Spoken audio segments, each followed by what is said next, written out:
A single empire in Europe would take over a quarter of the planet's land and population. The foundations began on the lands of England, with a powerful British monarchy igniting an extraordinary story of exploration and world domination.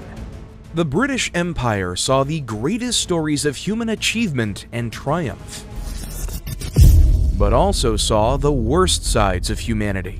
After the discovery of America around 500 years ago, they ventured out into the oceans. The British would encounter unknown civilizations, creating historic partnerships and rivalries. Within 4 centuries, the empire would be worth over $600 billion. But how did an empire that owned parts of the Americas, Asia, Africa, and even Australia eventually come to an end? We must start from the beginning.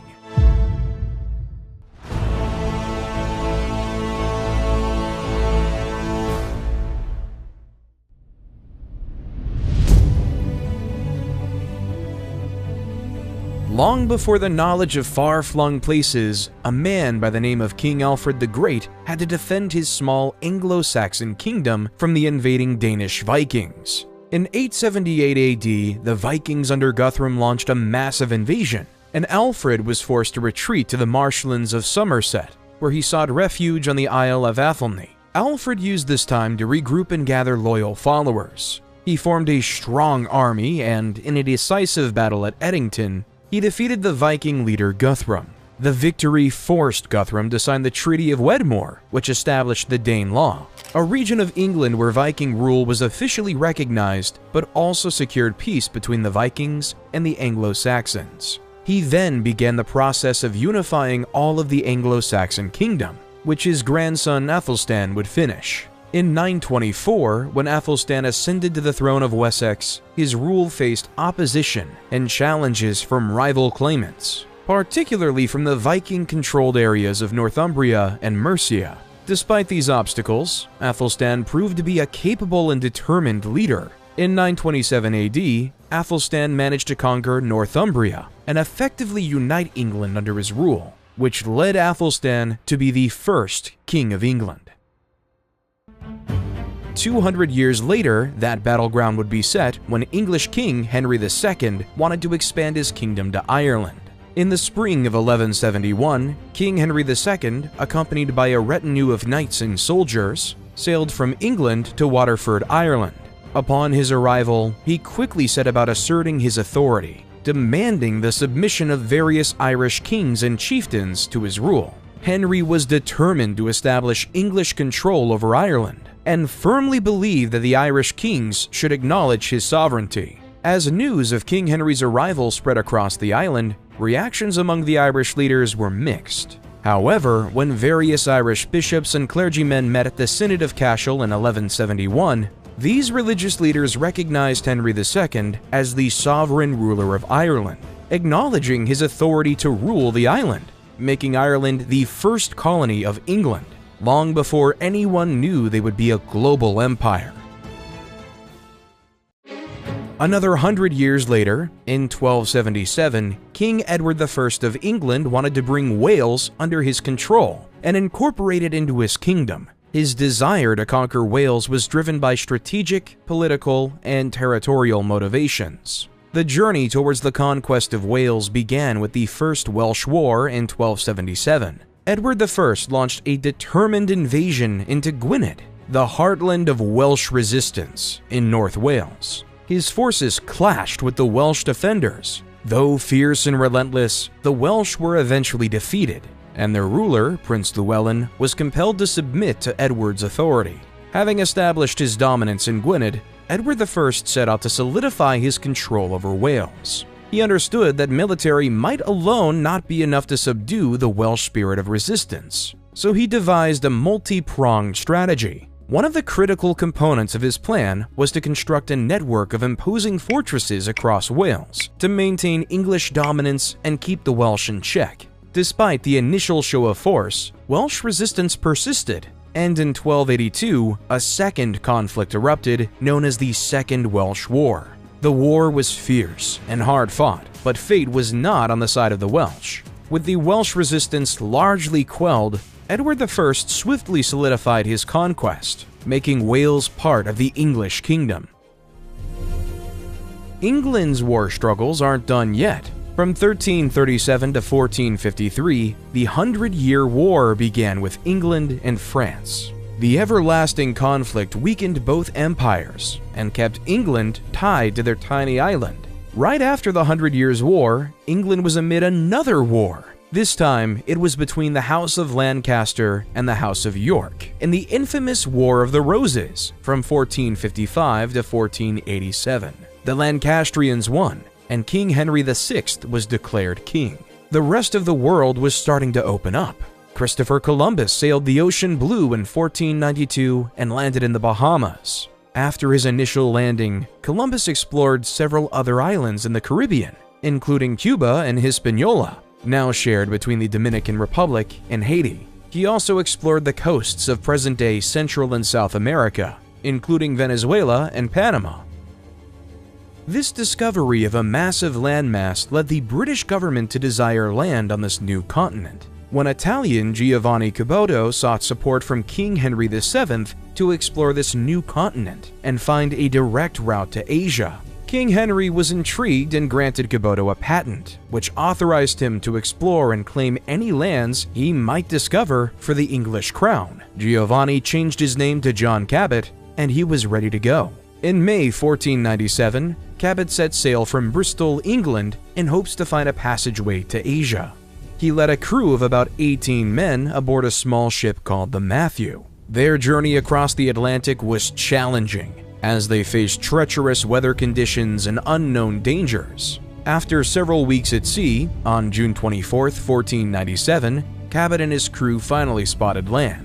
They had arrived somewhere along the eastern coast of North America, in an area later named Newfoundland, as it was newfound land. Cabot and his crew were greeted by an unfamiliar landscape and encountered indigenous peoples, likely the Beothuk or Mi'kmaq, who had lived in the region for thousands of years. Cabot claimed the land for England, planting the English flag on the shore and taking possession of the newly discovered territory. The exact duration of Cabot's stay in the New World is uncertain, but it is believed that he explored the coastline briefly before returning to England, arriving back in Bristol in August 1497, where he was celebrated as a hero for his achievements. Cabot's discovery spread quickly throughout Europe, generating great excitement and interest. His successful voyage provided the English with hope of finding a western route to Asia and competing with other European powers in the lucrative trade markets of the East. Encouraged by his success, Cabot made a second voyage in 1498, possibly intending to explore further and solidify England's claim to the newfound lands. However, the details of this expedition are lost to history. Some reports suggest that the voyage was successful, while others claim it ended in disaster, with Cabot and his crew lost at sea. While back in England, King Henry VIII was married to his first wife, Catherine of Aragon. During their beginning years of marriage, everything was going fine. Like any king at the time, he was forced to be loyal to the Catholic Church and yearned for a strong and legitimate heir to secure his dynasty. However, Henry's heart grew heavy with a troubling dilemma as the years passed. His marriage to Catherine of Aragon had only yielded a single surviving child, Princess Mary. The king's desperate desire for a male heir began to consume him, and he became increasingly convinced that his marriage was invalid in the eyes of God. Turning to the Pope for a solution, Henry beseeched the Holy See to grant him an annulment of his marriage to Catherine. He argued that the marriage was unlawful, for Karen had previously been married to his older brother Arthur, who had passed away. According to the Old Testament, marrying one's brother's widow was strictly forbidden, and Henry believed this was why he lacked a male heir. However, fate had other plans. The Pope, influenced by Catherine's powerful nephew, Emperor Charles V of Spain, refused to grant the annulment. Frustration and desperation gripped the king's heart, and he made a momentous decision. In a bold and unprecedented move, Henry VIII decided to break away from the Roman Catholic Church and establish his own church within England. So, in 1534, the English Parliament passed the Act of Supremacy, formally severing England's ties to the papacy and officially creating the Church of England, with King Henry VIII to be its spiritual leader, and Anglicism was born.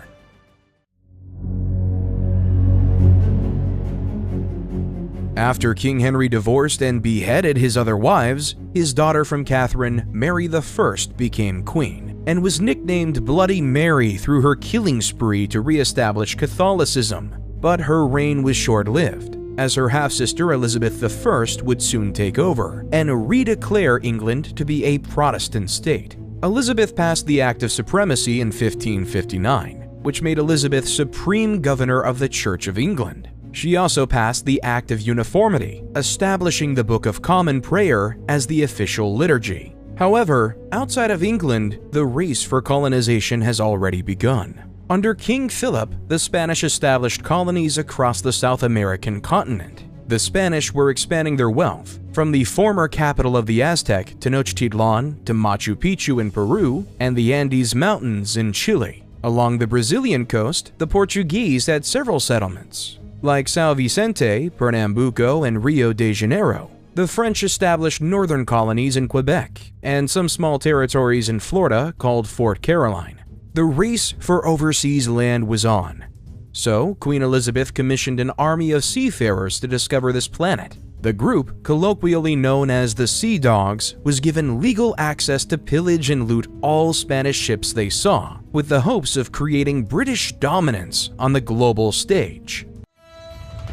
One of her first appointees was John Hawkins, a pardoned killer who saved his life by joining the Royal Navy. In 1561, Hawkins made a voyage down to the Canary Islands, a Spanish island colony off the coast of Africa. Hawkins saw a process that would make him wealthy and hurt human beings. He learned about how to capture and sell people into slavery. With his new knowledge, in 1562, Hawkins set sail, traveling along the African coast to Sierra Leone, where he captured 300 Africans and trapped them in their ship. From there, he sailed to the Caribbean. He did not have permission from either Spain or Portugal to trade with their colonies, so he sold his enslaved people in Isabela, Puerto de Plata, and Monte Cristi, places where the local authorities did not enforce government trade embargoes. The enslaved people were traded for pearls, hides, and sugar. The trade was so prosperous that when he returned to England, he was knighted and to be called Sir. In October 1564, Hawkins went on another voyage back to Sierra Leone. He took over 400 enslaved people from Africa. Some he bought from the Portuguese, others he kidnapped directly by raiding the coast. He left Africa on January 29, 1565. On April 3, 1565, Hawkins arrived at Borborada in Venezuela. As trade was prohibited, he carried out a fake threat of force with the local governor's collusion. He then traveled to Rio de la Hacha, where he used power to ensure the deals he thought were fair. He sold 300 enslaved people. He was paid in gold, silver, and other precious items, and took further orders to trade enslaved people on a future voyage. His third slave voyage wasn't as easy as the first two. When he arrived on the African coast, he could not gather any enslaved people because of a Portuguese embargo. He attempted to capture and kidnap the inhabitants of a village near Cape Verde, but he was wounded and had to retreat. Hawkins recruited a local king in Sierra Leone to help him forcibly kidnap people, capturing over 500 people. On February 7, 1568, he set sail across the Atlantic Ocean to sell these people. He sold some of his captives in Margarita Province and others in Borborada. At Rio de la Hacha, the governor refused him permission to trade, so Hawkins and his assistant Francis Drake shot at his house, and they took over the town before selling the enslaved people. On his retreat, though, the voyage ran into the Spanish port of San Juan de Ulua because of a storm. The Spanish cannons roared to life in the middle of peace talks, sending cannonballs hurtling through the air towards the English ships. Though outnumbered, Hawkins' fleet maneuvered skillfully, evading the deadly projectiles and returning fire with cannons. The battle raged on, and the English sailors fought with fierce determination. However, amid the chaos, Hawkins and his men had a choice: retreat or spend the rest of their lives in a Spanish galley. 114 men became prisoners, while Hawkins and 15 others returned to England and made a handsome profit. Regardless of the morals, slavery was a lucrative business, and the English would do anything to protect it. That's when, in 1577, she sent Francis Drake to find a new trade passage to Asia. Unlike previous explorers, Drake knew of the existence of America and wanted to find a way around the massive landmass so they could reach the lands of Asia. Drake's first destination was around Cape Horn, the southern tip of South America. The fierce winds roared and the waves towered like mountains, testing the crew's resolve and camaraderie, but Drake's steady leadership and unwavering determination carried them through, and they emerged from the Strait of Magellan into the boundless Pacific Ocean. The world was their oyster as they sailed northward along the western coast of South America. The landscapes were a tapestry of untamed beauty, and the wildlife fascinated and intrigued them. As they journeyed onward, they reached a land of wonder, the present-day coast of California. Here, they made a landfall in a place of beauty and bounty, naming it Nova Albion in honor of England, their beloved homeland. Their voyage then stretched through the Pacific and took them to Indonesia, which was aptly called the Spice Islands at the time, a treasure trove of fragrant delights. Here, they traded with the welcoming locals, exchanging goods and stories from distant lands. The journey homeward was challenging. The vastness of the Indian Ocean and the unpredictable seas tested them, but Drake's ingenuity and determination guided them safely around the Cape of Good Hope, the southern tip of Africa. Finally, after nearly 3 years of adventure and discovery, the Golden Hind returned to England in September 1580 and was knighted as Sir Francis Drake. Looking upon this new world, the English realized that if they wanted to grow as an empire, they would need to establish a colony in the New World. In 1584, Queen Elizabeth I granted Sir Walter Raleigh a charter to explore and colonize the lands of the New World. Raleigh dispatched an expedition led by Sir Richard Grenville to Rowan Oak Island, off the coast of present-day North Carolina. The group consisted of about 100 men, including soldiers, scientists, and artisans. They arrived in 1585 and began building a fort and interacting with the local Native American tribes. The relationship between the English colonists and the Native Americans was initially positive, as they traded goods and exchanged knowledge. However, tensions rose over time, and the region's harsh conditions, including disease and food shortages, strained the colonists' morale.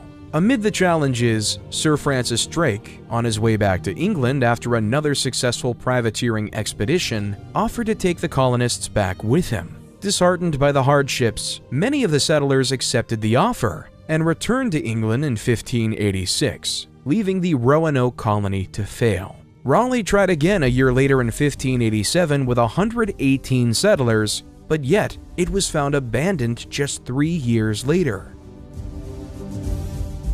In 1588, Spanish King Philip II felt he had a moral duty to take over England in the name of Catholicism, so he sent the Spanish Armada, which wasn't just an ordinary naval force. It was arguably one of the scariest ones in history. The Armada consisted of around 130 ships. Among these ships were galleons, which were the principal warships of the Armada. Galleons were large, heavily armed vessels that were the backbone of the Spanish fleet during that period. Accompanying the fleet were more than 30,000 soldiers, sailors, and marines who were part of the expedition.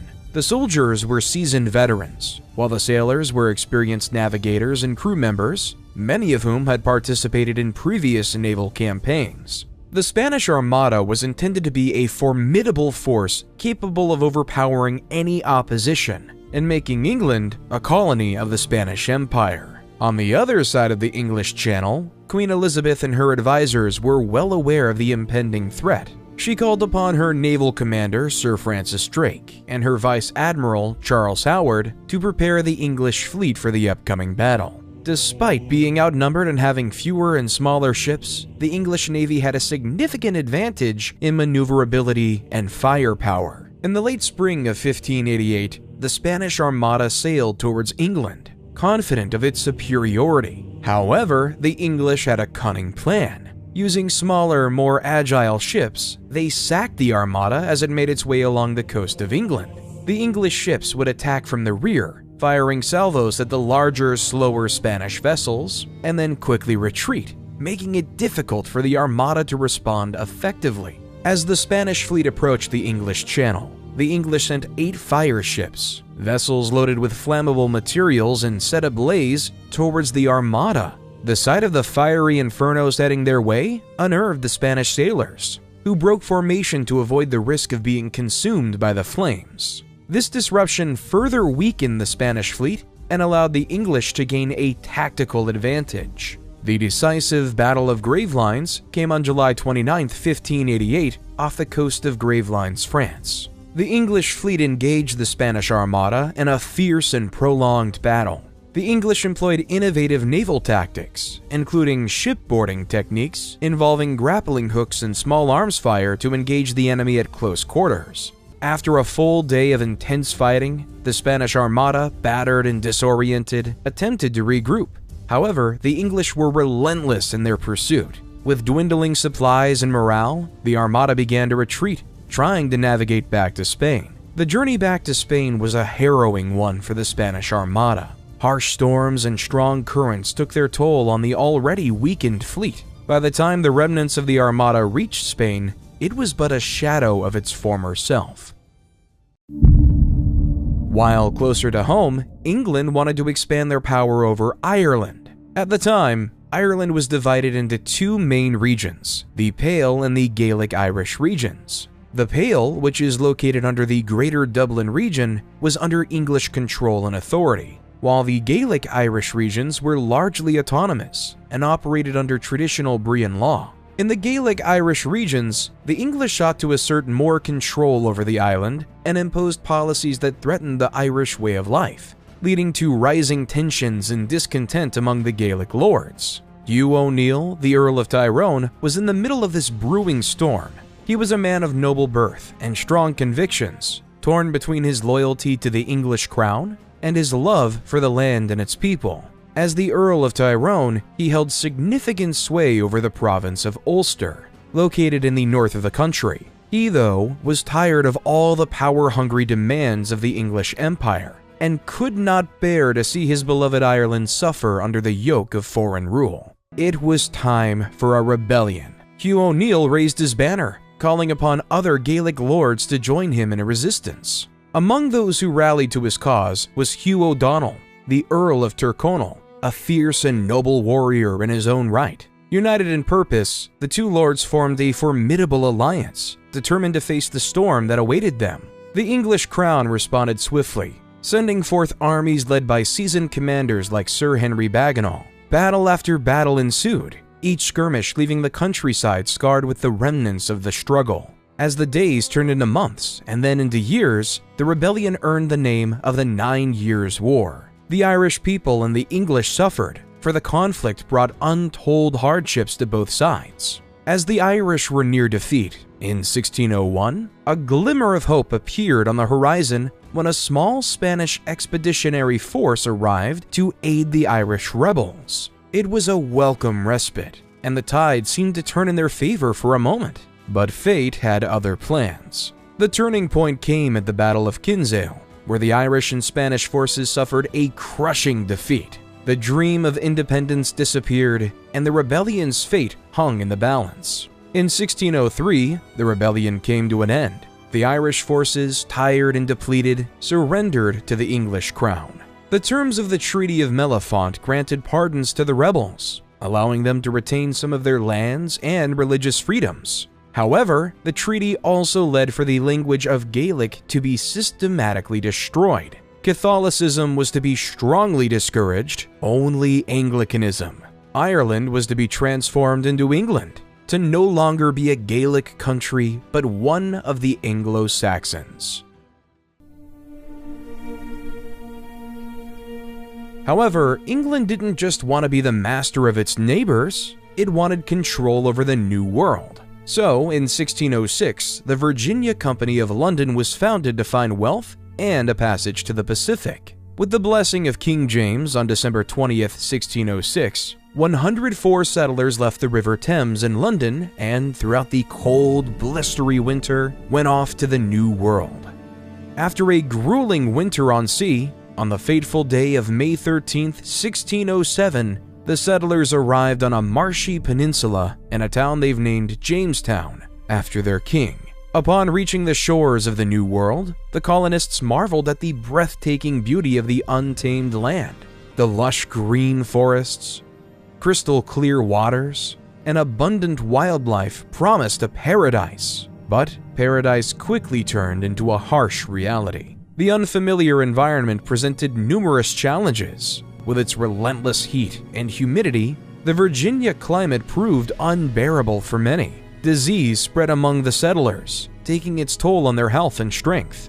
Malaria and dysentery ran rampant, claiming many lives and making each day a struggle for survival. The colonists faced another formidable adversary: hunger. They had arrived when crops were not yet ready for harvest. With dwindling supplies and no fertile soil to plant, the settlers found themselves on the brink of starvation. Their situation was dire, but the settlers' spirits were not quickly broken. They toiled day and night, determined to find a way to survive and thrive in this new land. They explored the surroundings, hoping to find sustenance and establish relations with the native inhabitants, the Powhatan Confederacy. However, the initial interactions with the Powhatans were fraught with misunderstandings and mistrust. The settlers struggled to communicate and negotiate, leading to clashes and heightened tensions. The Powhatans, understandably cautious of these strangers, did not readily embrace the newcomers. Leadership within the colony also faced challenges. With shifting power dynamics and a lack of solid direction,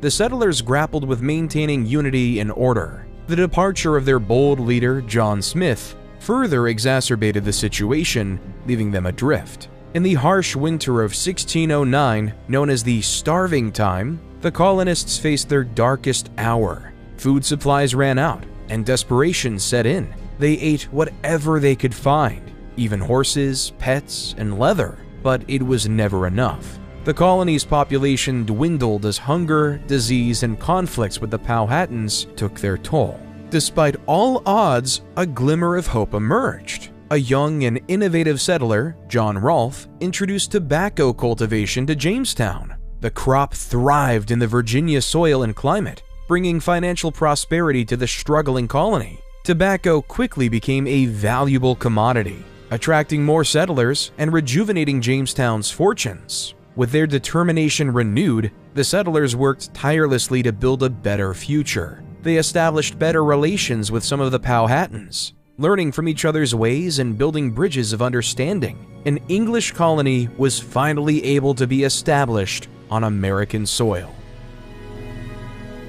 While Jamestown was burgeoning as a colony, merchant William Hawkins was sent to establish trade in India. In 1607, he sailed from the port of Plymouth, England aboard the Hector, accompanied by a fleet of 3 ships. The crew was a mix of experienced sailors, traders, and diplomats, carrying various goods to trade with distant lands. After a perilous voyage fraught with storms and rough seas, the fleet arrived at the Cape of Good Hope in South Africa, marking a significant milestone in their journey. They entered the vast Indian Ocean and made their way towards the western coast of India. Hawkins arrived in the port of Surat in 1608, one of the most important trading centers on the Indian west coast. The Mughal Emperor Jahangir, who ruled over a vast empire, showed a keen interest in foreign trade and welcomed the English visitors. Hawkins' first meeting with Emperor Jahangir occurred in Agra, near the famous Taj Mahal. Through skilled interpreters, they engaged in discussions about trade, politics, and culture. The emperor was intrigued by the English goods and desired further interaction and trade with England.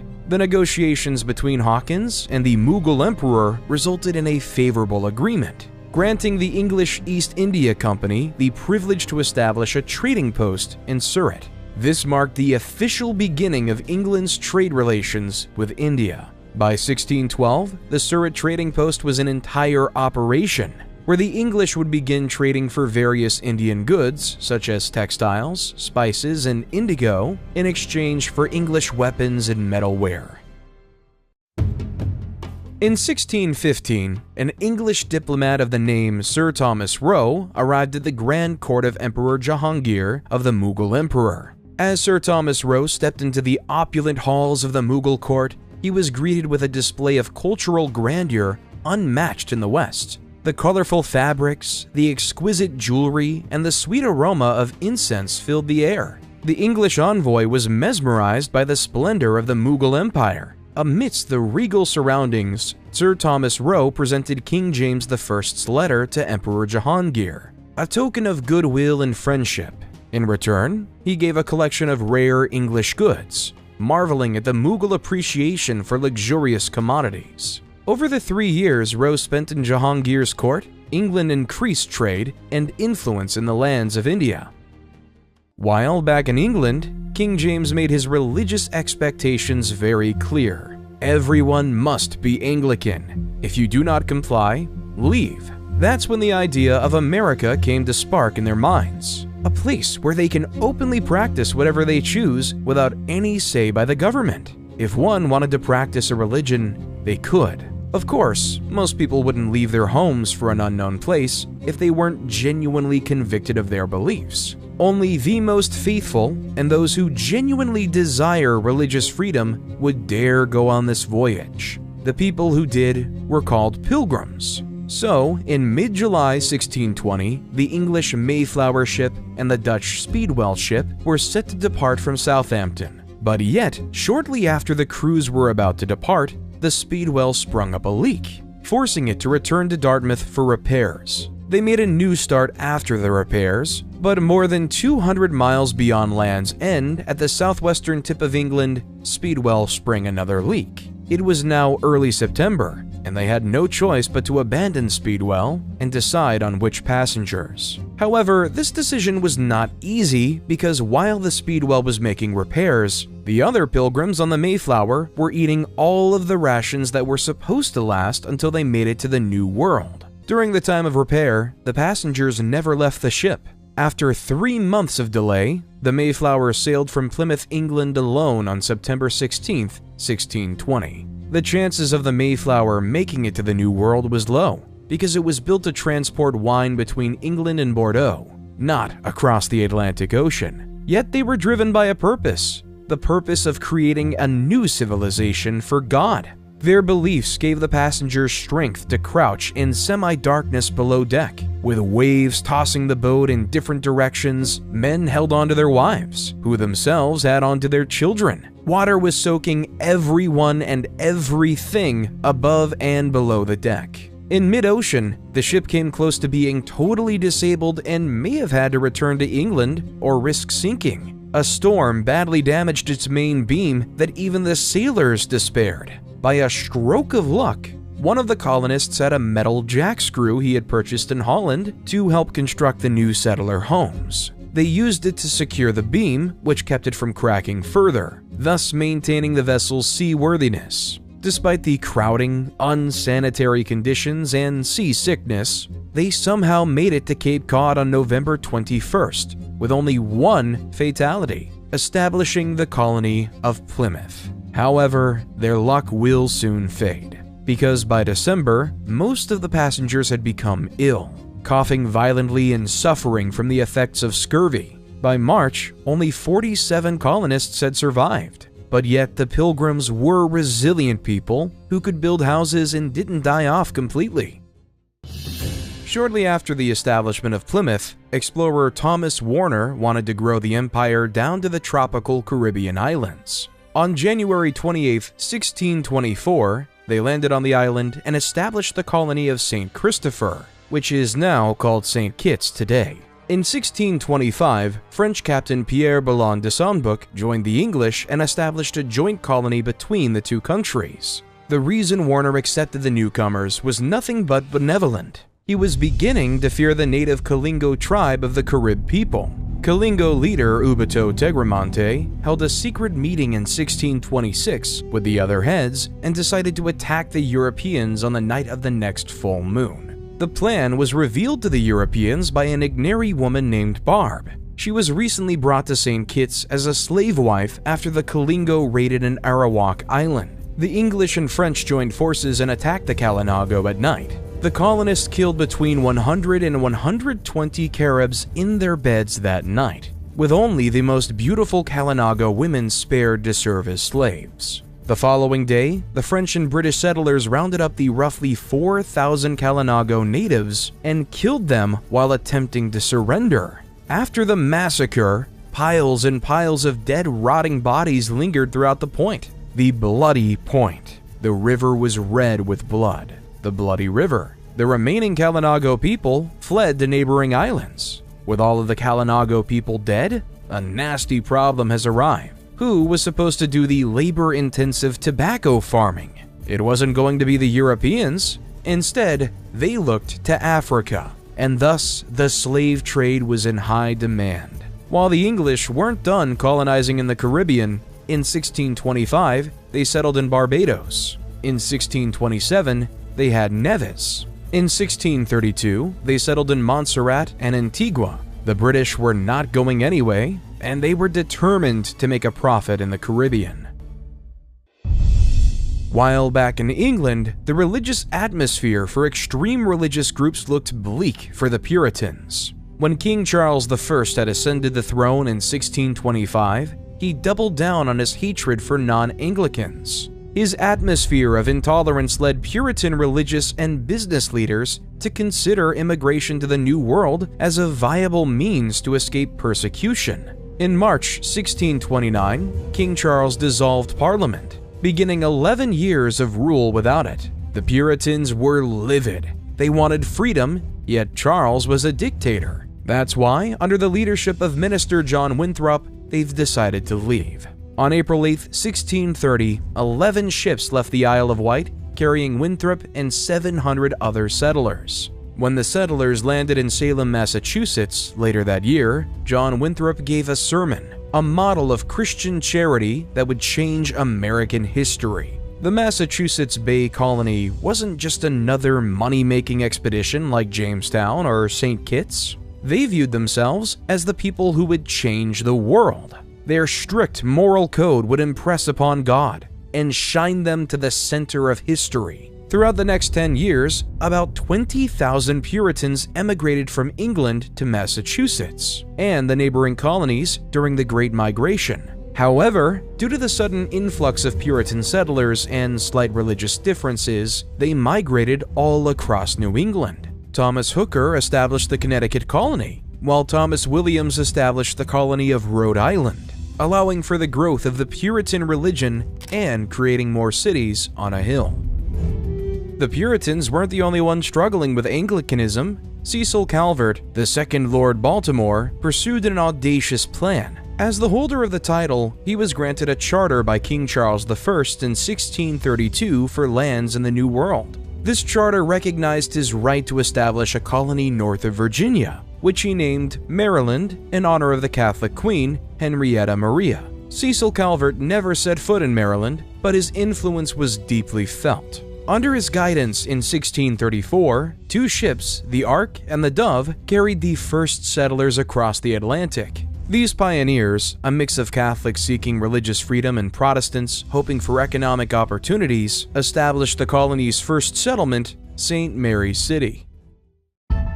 While the Americans weren't the ones struggling with Anglicanism, even though Scotland was neighbors with the English, they had their own religious traditions called the Presbyterian Church of Scotland. While King Charles I was focused on converting Scotland to Anglicanism, the Scottish Covenanter army was ready to defend. As Charles sent 20,000 soldiers to Edinburgh, he could not penetrate the Scottish army of 16,500 men in the border town of Berwick. Charles joined his troops at Berwick on May 30th, 1639, announcing he would not invade Scotland as long as the Scottish Covenanter army remained 10 miles north of the border. For now, there will be peace in Scotland. While across the world in India, the British East India Company was growing in influence. Trade between the sects of the world was eclipsing what the rest of Europe intended. This created the desire for a tiny parcel of land within the Indian subcontinent. So in 1639, the British East India Company dispatched two of its agents, Francis Day and Andrew Cogan, to the shores of the Coromandel coast. Day and Cogan arrived in the bustling port of Masulipatam, a central trading hub of the Vijayanagara Empire. They came with ambitions to establish a foothold in the region to secure their trade interests and compete with other European powers vying for control over these lucrative waters. Negotiations with the local Nayak rulers were complex. After months of discussions and an exchange of gifts, a deal was struck. The British East India Company secured a tract of land, a mere stretch of coastal dunes and palm trees, which they intended to develop into a trading post. The company could have spent more time with a modest parcel of land under their control. They began constructing a humble trading post consisting of a few warehouses and shelters for traders. The initial goal was to facilitate the exchange of goods, primarily textiles, spices, and precious metals, between the Indian subcontinent and England. The site was named Fort St. George as a nod to England's patron saint, St. George. The name held religious significance and underscored the company's intent to establish a lasting presence. As trade flourished, so did the security concerns. The shifting alliances and rivalries among European powers in the region, such as the Portuguese and Dutch, prompted the company to rethink the nature of its trading post. The simple structures began to transform into more substantial buildings, and defensive walls started to encircle the settlement. This transformation was more than just a matter of protection. It was a tangible manifestation of the company's growing ambitions. Fort St. George was becoming more than just a trading post. It was a strategic center of influence. While back in the Isle of Ireland, the Irish Catholics were forced to give up their lands to British and Scottish settlers. These lands were redistributed to English-speaking Protestants, with the remainder going to deserving native Irish lords and clans. So naturally, this led to an Irish rebellion in 1641. A faction of the Irish gentry, led by figures like Rory O'More and Sir Phelim O'Neill, attempted a coup in Dublin. The plan was to seize Dublin Castle, a symbol of English power, but the plot was discovered, forcing the conspirators to act prematurely, leading to ultimate failure. However, O'Neill and the Catholics were not done. In November 1641, the rebels tried to attack the town of Lisnagarvey, but failed. Upset and angry, they lashed out in Portadown, a town that was once home to the McCann clan, that was now resettled with new settlers. The Irish forces managed to overpower the British defenses, and in the aftermath,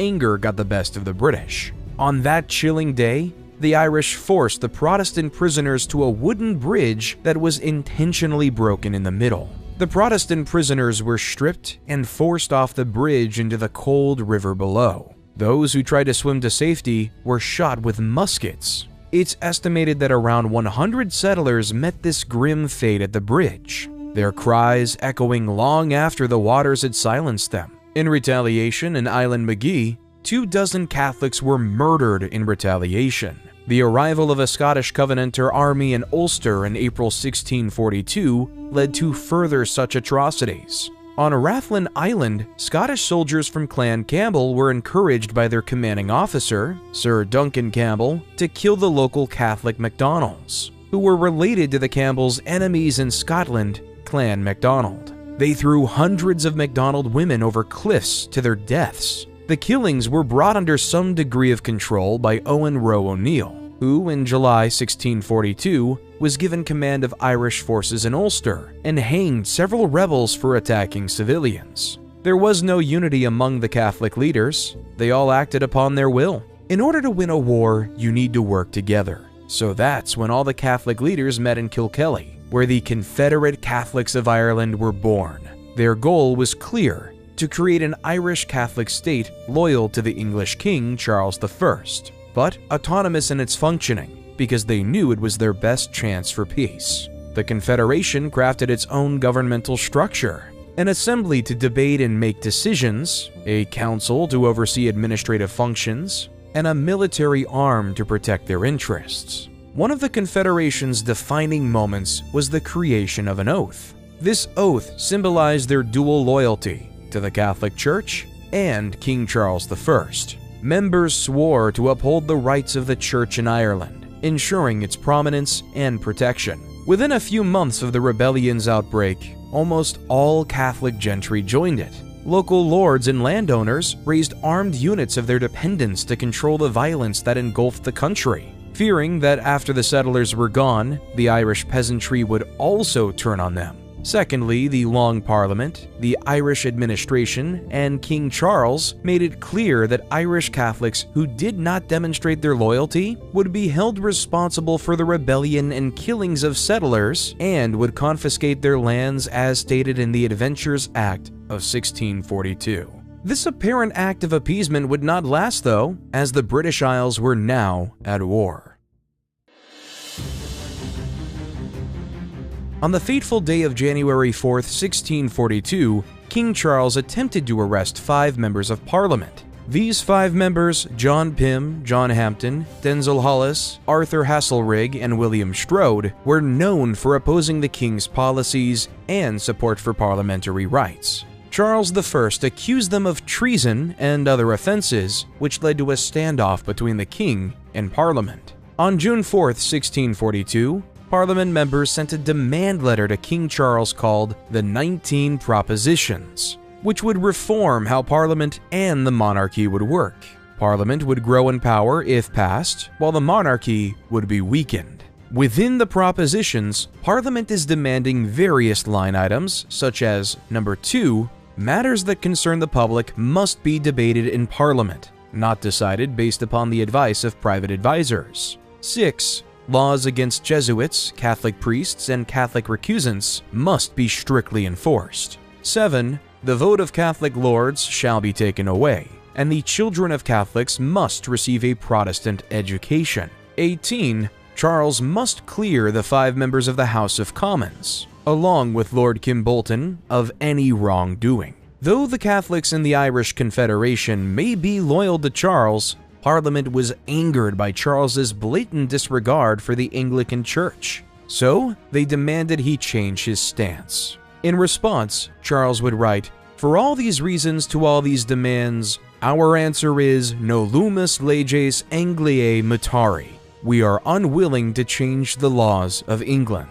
With tensions escalating, both sides began to gather support and muster their forces. By autumn, the rolling countryside near Edgehill became the stage for a pivotal clash between the royalist forces loyal to King Charles I and the parliamentarian troops supporting the cause of parliamentary supremacy. As the sun rose on October 23rd, the two sides arrayed against each other in a tense and charged atmosphere. The royalist cavalry, led by Prince Rupert of the Rhine, was known for their daring and fearless charges. On the opposite, Robert Devereux, the Earl of Essex, a seasoned general, commanded the parliamentarians. Rupert's cavaliers launched a ferocious charge that shattered the parliamentarian left flank as the battle commenced. The royalists gained the upper hand. However, the royalist infantry was unable to capitalize on the cavalry's success. The parliamentarian forces, while in disarray, managed to regroup and counterattack. The battle raged with fierce hand-to-hand combat, pitting brother against brother and friend against friend. But yet, after 2 days of fighting, there was no decisive winner. The war was set in motion, with neither side willing to relent. The following year, the Royalists, buoyed by early optimism, tasted victory. In the south, at Braddock Down, they swiftly defeated the parliamentarians. Further success followed at Stratton, consolidating their hold over Cornwall. Riding this wave, Prince Rupert showcased his military prowess at Chalgrove Field, even though the event was marred by the death of the parliamentarian icon, John Hampden. The Royalist cause seemed unstoppable, and this was further confirmed with their victories at Adwalden Moor and Roundway Down. By the end of the year, even the key city of Bristol had fallen into their hands. However, 1644 marked a shift. The parliamentarians, learning from their defeats, mounted a challenge. Their efforts culminated at Marston Moor, a vast expanse that bore witness to a dramatic turnaround. Here, under the watchful eyes of generals like Oliver Cromwell, the Royalist forces faced a crushing defeat, relinquishing their grip over the north. Later that year, the two sides met again at the First Battle of Newbury. Much like Edgehill, neither could claim an outright win. However, a turning point was on the horizon: the Battle of Naseby. As dawn broke on June 14, 1645, a palpable tension filled the air. Both armies faced each other a mere few miles apart. The Royalists, confident and seasoned from earlier victories, anticipated another win. The Parliamentarians, however, had been reorganizing and were now more formidable than ever, especially with Oliver Cromwell's new model army, a force known for its discipline and strategic prowess. The battle commenced with the customary roar of cannons, sending plumes of smoke into the morning sky. Initially, the Royalists seemed to have the upper hand, with their horsemen charging effectively against the Parliamentarian flanks. But Cromwell, with his strategic acumen, had a card up his sleeve: his Ironsides, a cavalry regiment known for its staunch discipline and unwavering courage. As the Royalist cavalry believed they were gaining ground, they were met with a fierce countercharge by the Ironsides. The Parliamentarians, with resounding shouts and unparalleled coordination, began to turn the tide. Cromwell's forces pushed back, cutting through the Royalist ranks, capturing King Charles himself and making him a prisoner. Charles was later put on trial for high treason. In Westminster Hall, Charles I defended his actions, but the trial ended with a guilty verdict. On a winter morning, the fallen monarch faced the executioner's blade, marking the shift from absolutism to a new era of governance, the era of Oliver Cromwell. Oliver Cromwell was a Puritan and, like his brethren in Massachusetts, believed that the Anglican Church was corrupted by Charles and the way of the Royalists. So, in the new Parliament, known as the Rump Parliament, Cromwell was able to be a general to attack the Irish Confederacy. In his mind, the Catholic belief was denying the primacy of the Bible and needed to be quelled. After he landed in Dublin on August 15, 1649, Cromwell took the fortified port towns of Drogheda and Wexford to secure logistical supplies from England. At the Siege of Drogheda in September 1649, his troops killed nearly 3,500 people after the town's capture. Around 2,700 Royalist soldiers, including some civilians, prisoners, and Roman Catholic priests. In October, another massacre took place in Wexford and killed 2,000 Irish troops and 1,500 Irish civilians. Wexford was burned to ashes.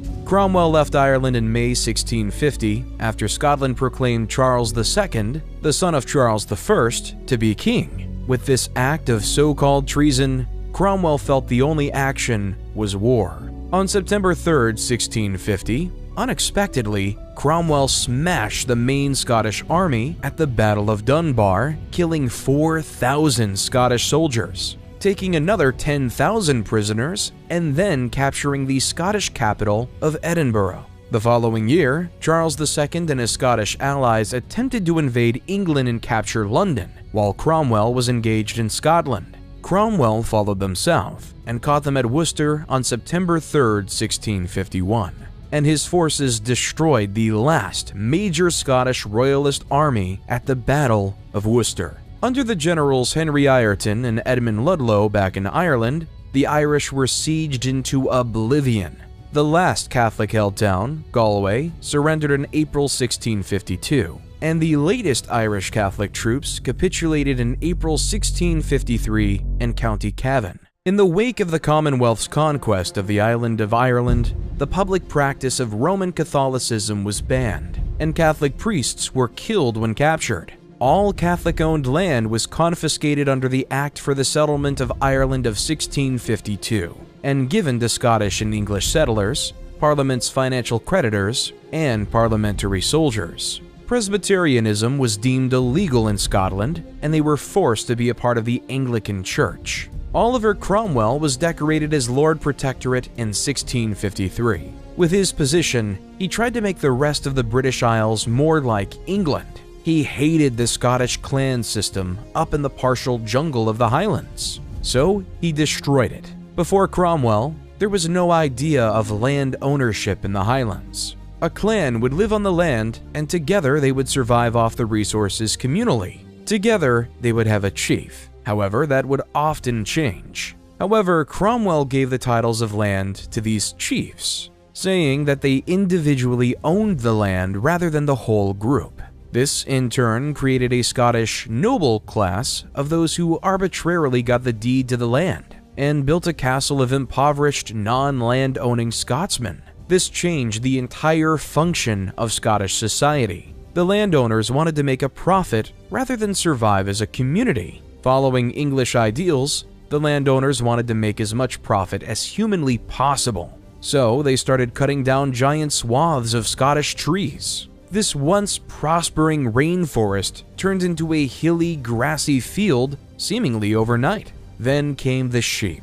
Over time, with these bare grass mountainous fields, the landowners realized they could make more profit by raising sheep than by farming. So, sheep were given endless land to graze, while the old clan members were forced to work parts of the land and were impoverished. Cromwell thought that making Scotland more English would be more civilized and enlightened, that English society is just so perfect that it must be spread all across the world to truly help those people who live in a world filled with cultural differences, that the English way is the only way. Cromwell thought he was doing Scotland a favor, but some see it as he ruined their entire society instead. He wouldn't be the last Brit to do just that.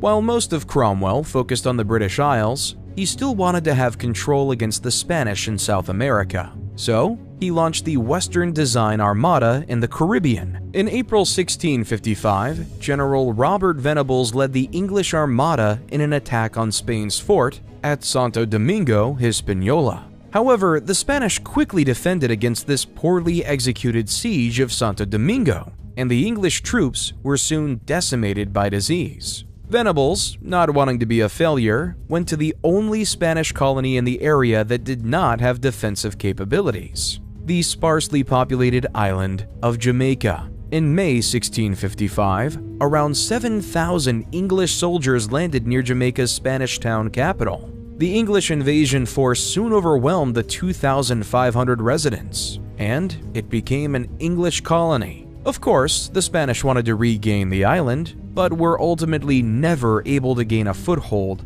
in the island. Cromwell used the island to send prisoners of war and anyone who disobeyed his rule by making them indentured servants, forced to help grow the island's sugarcane production. However, tropical disease and harsh conditions made it hard for the colony to grow. In the year 1660, the reign of Cromwell was over, and the colonization race was on under new leadership. King Charles II was given power, and the British monarchy was restored. Charles II was dead set on bringing England to the rest of the world. In Africa, he established the Company of Royal Adventures trading into Africa. Charles II granted the company a complete monopoly of the gold trade and, in 1663, access to the ever-lucrative slave trade. While in the Americas, Charles established the Province of Carolina, which he named after himself. The charter gave 8 English nobles land access to lands that were part of modern-day Alabama, Florida, Georgia, Mississippi, North Carolina, South Carolina, and Tennessee. It was set up to be a buffer between the growing Spanish land grab and the swamps of Florida. Back in Africa, the English weren't the only ones trying to pillage Africa for their resources. The Dutch had established many settlements across the lucrative coast, and the English did not like it. Captain Robert Holmes was given authority to take over any Dutch fort he could. So, on January 22, 1664, he took the fort of Gorée. On March 28th, he took over Walcheren.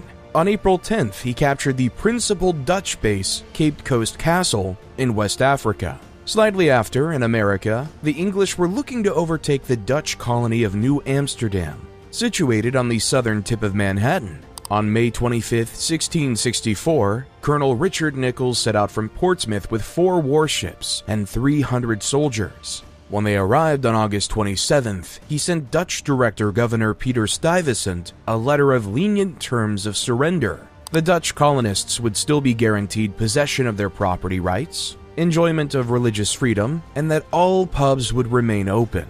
They would not have to follow the puritanical rules of Massachusetts. Rather, they would be their own colony. The people of New Amsterdam accepted, and the colony was renamed to New York. The Dutch in Europe were unhappy with this English conquering, so they sent out experienced naval Lieutenant Admiral Michael de Ruyter to defeat the English. First, he started in Africa, where he quickly reconquered all former Dutch forts the English conquered, except Cape Coast. After that, he sailed over to the Americas. In April 1665, he arrived off the coast of Barbados, destroying various English ships on the way. However, his army was weakened, and even though he was ordered to retake New York, he knew that his fleet could not handle it. Fighting that battle would result in imminent death, so in 1665, he went back to the Netherlands. In 1667, the Treaty of Breda was signed, where the English would have an absolute claim of the former New Netherlands, while the Dutch would regain control of the colony Suriname,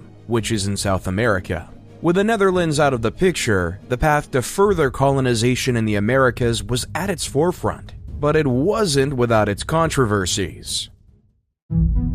Because up in the no-man's land of Canada lay the unambitious French colony of Montreal. The French were more hesitant to expand outside their predefined areas. They had their places where they would hunt furs, and they were to stay on that path. The French sustained all their colonial efforts from fur trading, which was in high demand in Europe. However, 2 French fur traders, Pierre Esprit Radisson and Maître de Grossières, learned from the native Cree peoples that the ultimate place for premium fur pellets was in the north and west of Lake Superior. The duo knew their opportunity, and if they wanted to be rich, they would have to go against the will of the French. As they set off into this mysterious land, most thought they wouldn't make it. But when they returned a year later to Montreal with premium furs, evidence of the potential of the Hudson Bay region, they were arrested by French authorities for trading without a license and fined, and their furs were confiscated by the government. Determined to establish trade in the Hudson Bay area, Radisson and Grossier approached a group of English colonial merchants in Boston, Massachusetts, to help finance their explorations. Eventually, the two met and gained the sponsorship of Prince Rupert, the cousin of King Charles II. In 1668, the English expedition acquired 2 ships, the Nonsuch and the Eaglet, to explore possible trade into Hudson Bay. Grossier sailed on the Nonsuch, commanded by Captain Zachariah Gillam, while the Eaglet was commanded by Captain William Stannard and accompanied by Radisson. On June 5, 1668, both ships left port at Deptford, England, but the Eaglet was forced to turn back off the coast of Ireland. The Nonsuch continued to James Bay, the southern portion of Hudson Bay, where its explorers founded in 1668 the first fort on Hudson Bay, Charles Fort, at the mouth of the Rupert River. After a successful trading expedition over the winter of 1669, Nonsuch returned to England on October 9, 1669, with the first cargo of fur resulting from trade in Hudson Bay. The bulk of this haul was sold to London's most prominent furrier, Thomas Glover, for £1,233. Calculating for inflation, the value of the furs would be worth $188,000 in today's pounds. After establishing viability and profitability in the company, King Charles II granted a monopoly over the region drained by all rivers and streams flowing into Hudson Bay to the Hudson Bay Company, a company that still exists today. While back in New England, the English colonies started to grow at an increasingly accelerated rate. In 1624, the Massachusetts Bay Colony only was home to 180 people. Now, in 1675, it was the home of 64,000. With more people, the demand for more space, resources, and food increased. So, the colonists began expanding outside their tiny settlements to produce what they needed. Their de facto capital, Plymouth, was right in the center of the ancestral lands of the Wampanoag Confederacy, a Native American tribe. At first, the Wampanoag were friendly towards Pilgrims, but their relationship began to sour over time. They tried to negotiate territorial boundaries. However, their fundamental differences in how land and property worked made it nearly impossible. The English viewed land as something an individual with the right deed could own, while the natives believed land was a communal resource to be shared for all. So, when the English tried to buy land from the natives, it was met with confusion and a lack of understanding. For all the Wampanoag knew, their new neighbors stole their land unjustly. In 1675, a single event ignited the powder keg. 3 Wampanoag men were executed by English authorities accused of the murder of a Christianized Native American named John Sassamon. This series of executions caused outrage among the Wampanoags, led by Metacom, with the English name of King Philip. Metacom led his warriors and attacked the Plymouth colony, starting at Swansea and going to Taunton, Brookfield, and Deerfield. The winter months did little to quell the conflict. Both sides endured harsh conditions, facing disease, starvation, and exposure. Battles raged, with Native American tribes joining Metacom's alliance against the colonists. The English launched counterattacks, leading to the infamous Battle of Great Swamp,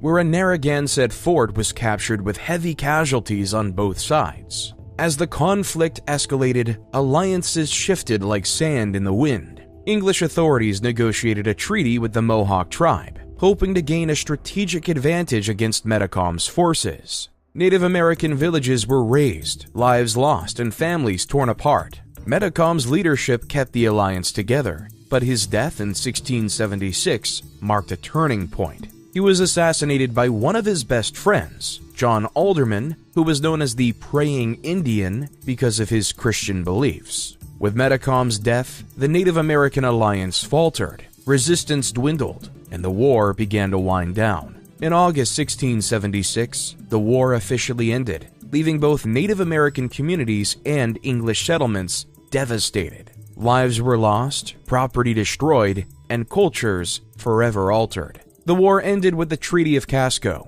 which allowed the English to remain on all native lands. However, they were required to pay a light tribute of 1 peck of corn per English family settled on native land. A peck is equivalent to 2 dry gallons, or 16 dry pints, a relatively insignificant amount for the farmers of Massachusetts Bay.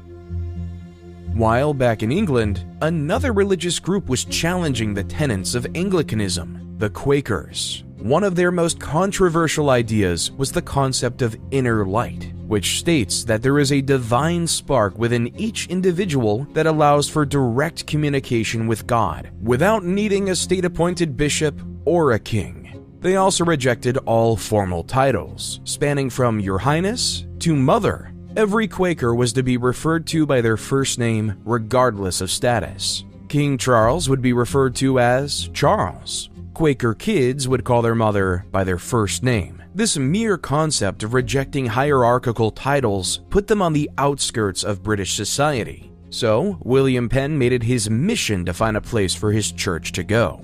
It also helped that King Charles II was indebted to William Penn's father for £16,000, or £2.8 million today. Instead of receiving cash, William Penn asked for land in the New World to house his fellow Quakers. On March 4, 1681, Charles signed the order, creating the colony of Pennsylvania. When William Penn arrived at his colony on the ship Welcome in October 1682, he went to a tiny settlement and named it in Greek Phileo Adelphos, which would translate into English, the city of brotherly love. A city where all people, regardless of race, creed, religion, or gender, could prosper. A place where no one would be unfairly prosecuted. A place, in theory, where a white man and a black man could shake hands as equals. As Penn would refer to it, this was a holy experiment, because he believed in a famous Quaker tenet that all people are equal under the eyes of God.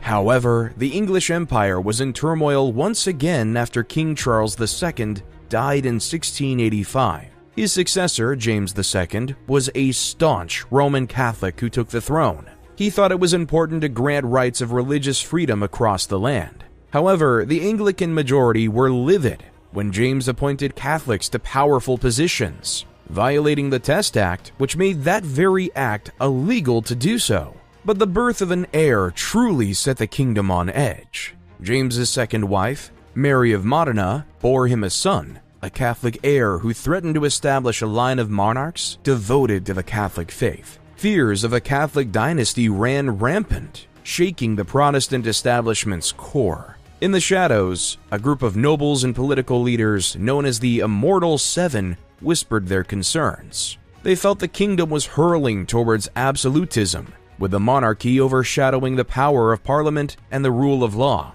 They knew something had to be done to protect their beliefs. Their hopes turned to Prince William of Orange, James's Protestant son-in-law, to quell his father-in-law's desire for religious acceptance. In 1688, William's fleet sailed to the shores of England. His arrival was met with a surprising lack of resistance, as many of James's supporters defected to his side. James II's grasp on power weakened as his supporters dwindled. Fearing for his safety, he fled to France in the dead of night, leaving a kingdom in turmoil and an uncertain future. With the throne vacant, William and Mary, Protestantism's chosen protectors, accepted the leadership mantle. Parliament seized the moment to enact lasting change. In 1689, they passed the Bill of Rights, a cornerstone of constitutional principles that established the supremacy of Parliament over the monarchy, curbed the monarch's power, and protected individual rights. However, once the news spread to America, the Protestants were ready to revolt. In April 1689, news of the glorious revolution in England reached the American colonies. Protestant settlers in New York revolted against the Catholic governor, Jacob Leisler, seizing control of Fort James. They established a provisional government in the name of William and Mary. Around the same time in Massachusetts, the English in Boston overthrew the Catholic governor, Sir Edmund Andros, who had imposed unpopular policies. They arrested Andros and restored their previous political structure, declaring loyalty to William and Mary. The French Catholics, seeing this as an attack on their faith and the will of the papacy, decided to fight back. However, much to France's surprise, most of Europe was pinned against them. England, the Dutch Republic, the Holy Roman Empire, and Spain were all aligned to stop the French in what was referred to as the Grand Alliance. On a bloody day in 1690, the Battle of Fleurus saw the French secure victory against the Grand Alliance forces in the Spanish Netherlands. This battle solidified France's hold on key territories in the region. Across the seas in Ireland, the Battle of the Boyne marked a clash between the forces of the deposed Catholic King James II and those of his Protestant successor, King William III. William emerged victorious, securing his hold on the English and Irish thrones. However, the war was not just a European battle. It spanned the entire world. In 1690, a series of clashes erupted, including the Battle of Port Royal. English forces attempted to capture the French stronghold in Acadia, present-day Nova Scotia, but their efforts were thwarted. French and Abenaki forces launched raids against English settlements in the province of Maine, sowing fear and uncertainty among the settlers. Battles like the Siege of Pemaquid showcased the complexities of alliances, as indigenous tribes aligned with European powers to further their interests. In the Battle of Quebec, saw an English expedition attempt to capture the critical French stronghold in Canada. Despite their efforts, the English forces were unsuccessful in their endeavor, creating a firm boundary between the two nations' colonies. On September 20th, 1697, the Treaty of Ryswick was signed, marking the end of the 9 Years' War. In this treaty, it was officially declared that William of Orange was the leader of England. It also stopped the French offensive. While the 9-year was underway in Europe and the Americas, the English were in their first war in India, because at the time, the English East India Company had a trade monopoly in the area. The company wanted to obtain ownership of Chittagong, establish a fortified enclave throughout the region, and attain independence of the surrounding Soba from the Mughal territory by bringing the local governors and the Hooghly River to their control. However, Mughal Emperor Aurangzeb refused these desired English terms.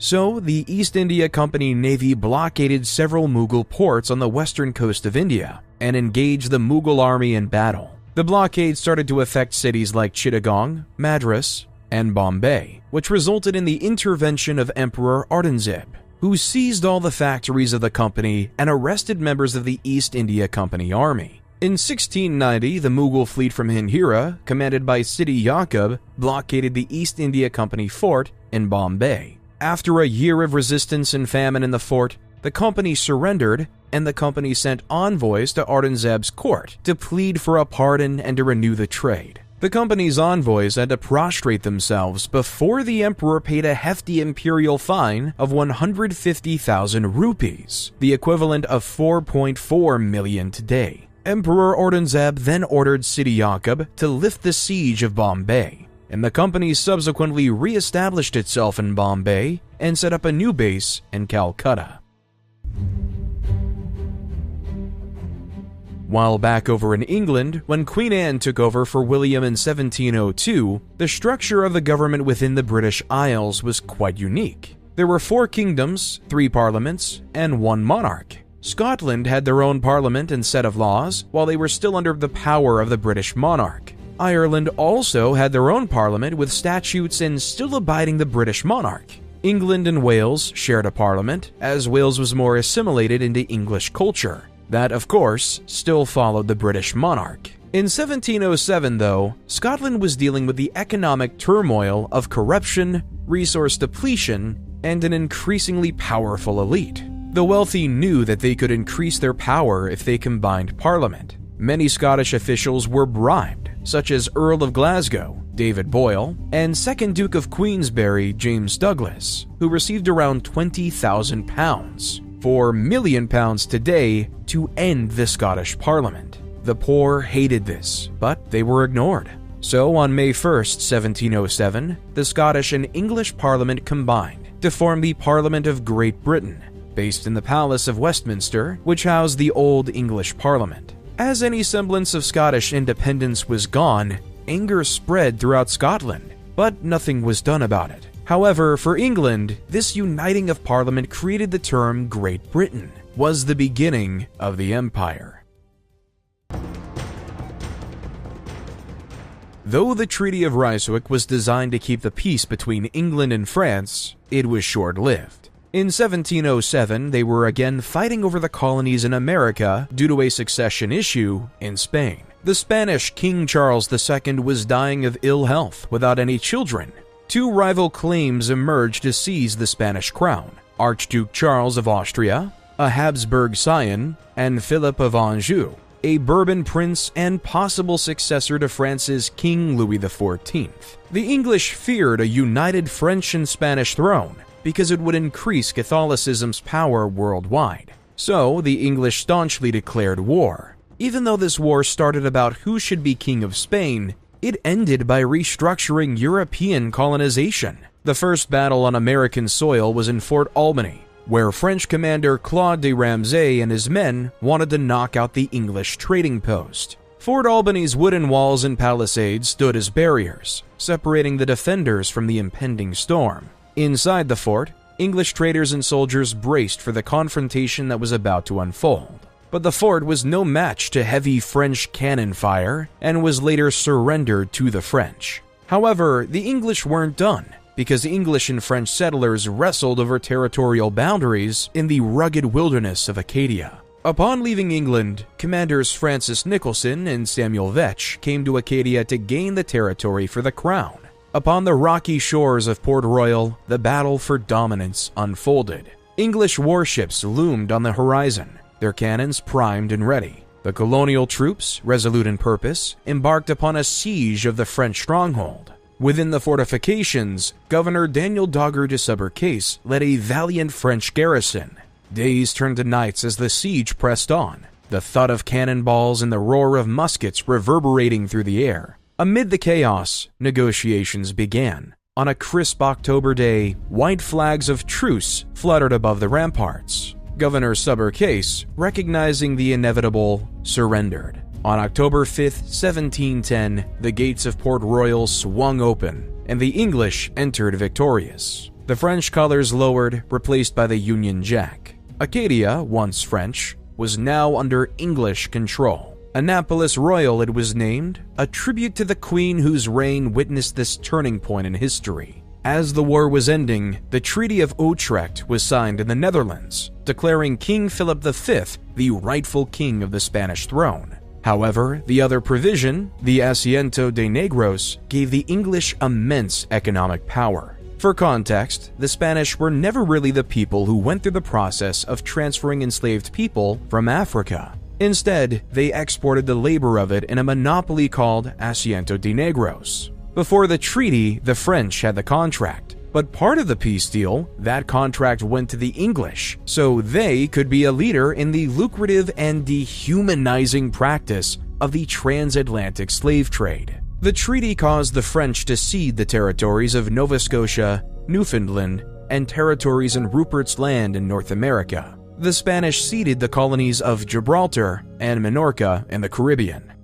While global politics were being discussed in the Netherlands, the Carolinas reshaped their society. Instead of being one united Carolina, they split up into a North and South Carolina. South Carolina was fertile, great for sugarcane production, and had access to more raw materials. North Carolina, on the other hand, was slightly less fertile and economically less valuable. So, South Carolina became a jewel for the British Empire, which led to the need for more and more production of raw goods. To produce these goods, they needed to increase their power over slaves. So, in 1712, South Carolina passed the notorious Slave Codes of 1712. Though it is quite hard to hear, this nasty document outlined the viewpoints of slave-owning colonists and what they felt they had the right to do. The code states, Negroes and other slaves brought unto the people of this province for that purpose are of barbarous, wild, savage natures, and such as renders them wholly unqualified to be governed by the laws, customs, and practices of this province.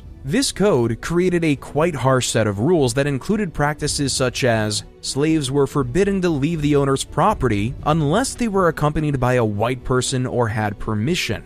If a slave leaves the owner's property without permission, every white person is required to chastise, whip, such slaves. Any slave attempting to run away and leave the colony receives the death penalty. Any slave who evades capture for 20 days or more is to be publicly whipped for the first offense, branded with the letter R on the right cheek for the second offense, and lose one ear if absent for 30 days for the third offense, and castrated for the fourth offense. This code became the forefront of slave treatment within the American colonies and the rest of the world. To the people of Carolinas, slaves were nothing more than tools for farmland to make a profit for their owners. At the time, though, there were approximately 40,000 slaves in North America.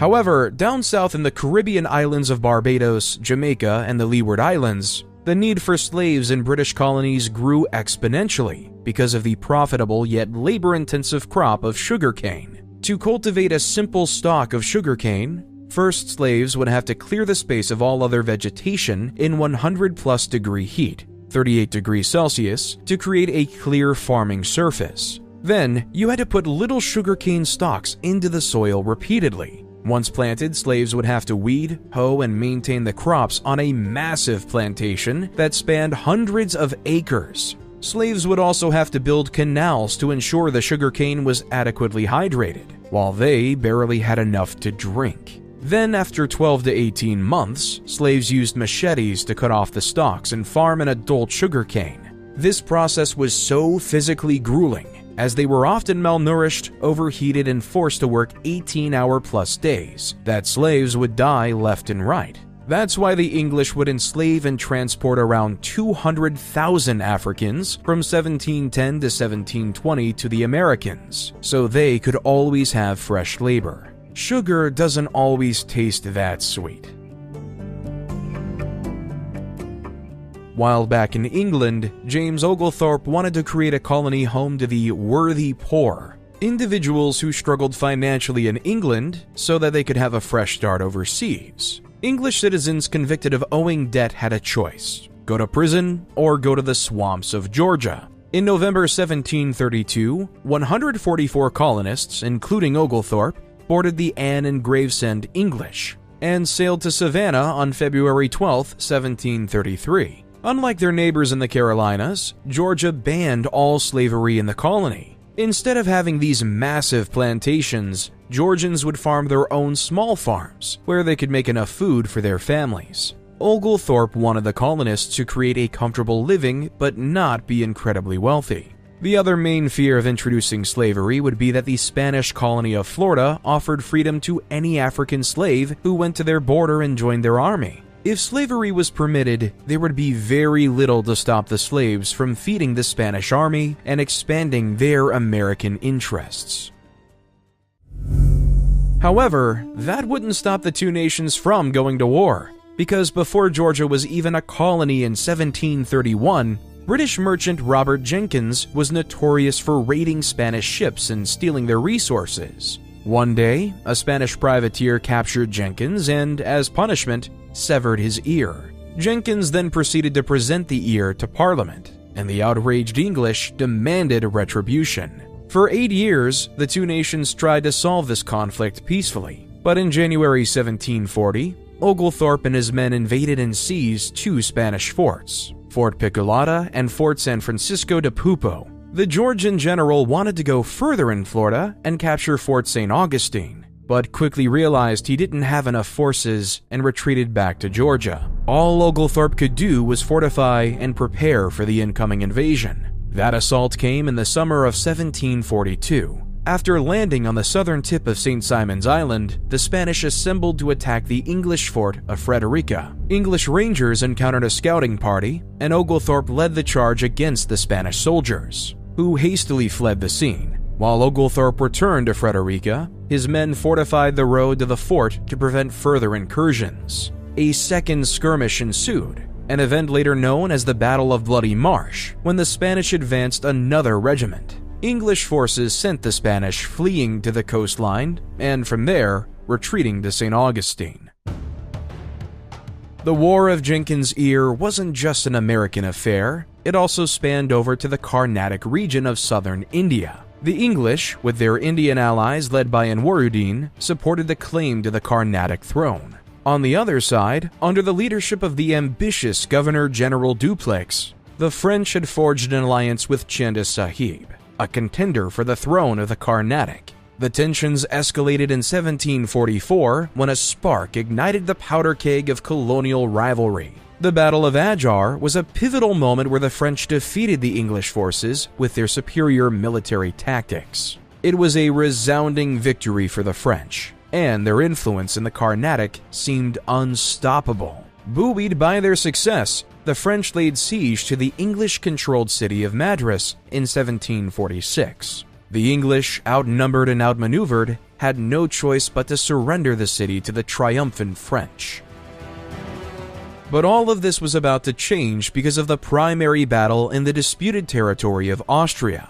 The Prussians, Dutch, Spanish, French, and independence movements claimed this territory. The English, not wanting to be left out of it, decided to ally with the Dutch and try to put them in power. In the summer of 1747, the Battle of Lafeld occurred, where the British, Dutch, and Austrian forces led by Duke Cumberland tried to infiltrate the French defense. However, they could not go through the French security, led by Maurice de Saxe, allowing the battle to end in stalemate. But nevertheless, diplomacy is sometimes where the real battles are fought. By the time all parties were done fighting in 1748, a favorable peace deal for the British emerged with the Treaty of Aix-la-Chapelle. They agreed to restore almost all territorial shifts to their pre-war status quo. This means Madras was back in English hands, even though they lost it in battle. The peace treaty also officially created an English and French border between Georgia and Florida, and the St. Johns River in the Americas. Also, Austria succeeded and became its own country under the leadership of Maria Theresa.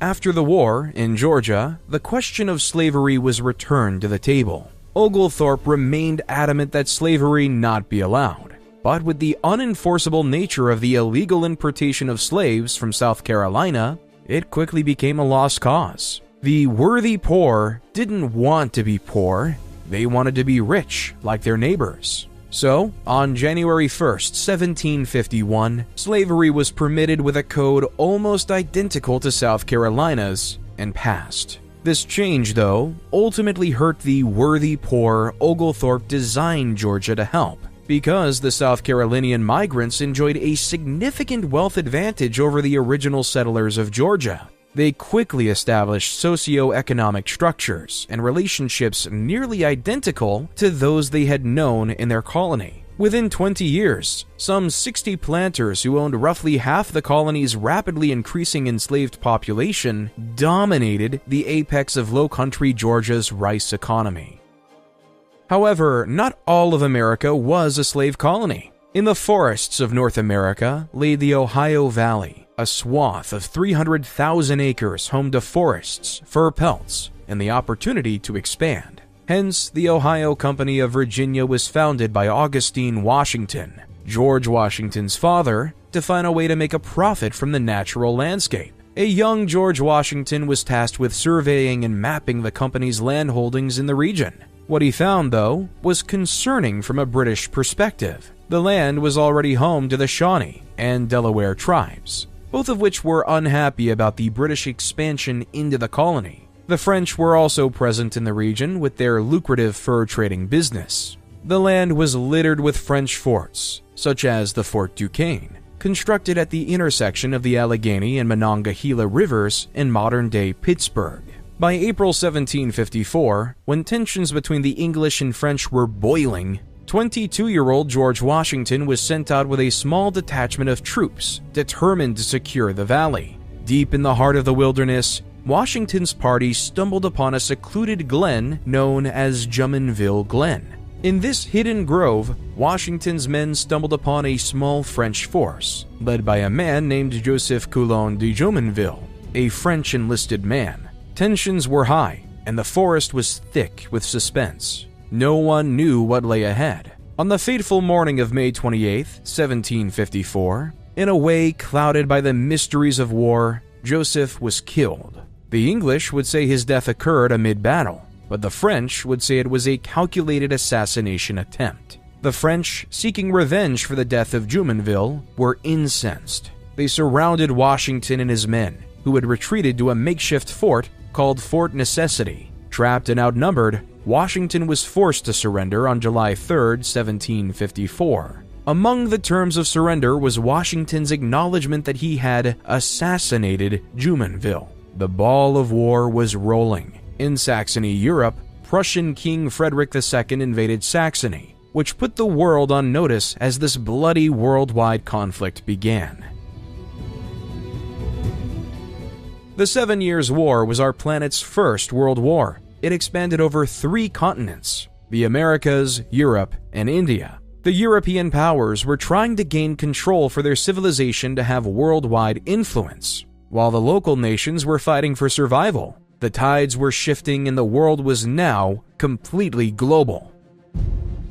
The war did not start off great for the British when the governor of Bengal, Siraj-ud-Dowlah, captured Fort William in Calcutta, the home of the British East India Company. When the Bengalese soldiers entered the fort, they imprisoned 146 Englishmen into a tiny dungeon, where they were supposed to be transferred in the morning. However, these conditions were so appalling and dismal that, according to John Howell, one of the prisoners, 123 of the 146 people died in that dungeon. The smell of death reeked throughout the fort as they opened the door to the black hole of Calcutta. When the news got around, the English were determined to restore the fort and gain revenge on the victims of the black hole. However, their traction was quickly fleeting, and they needed to do anything to keep their foot on the wheel in India.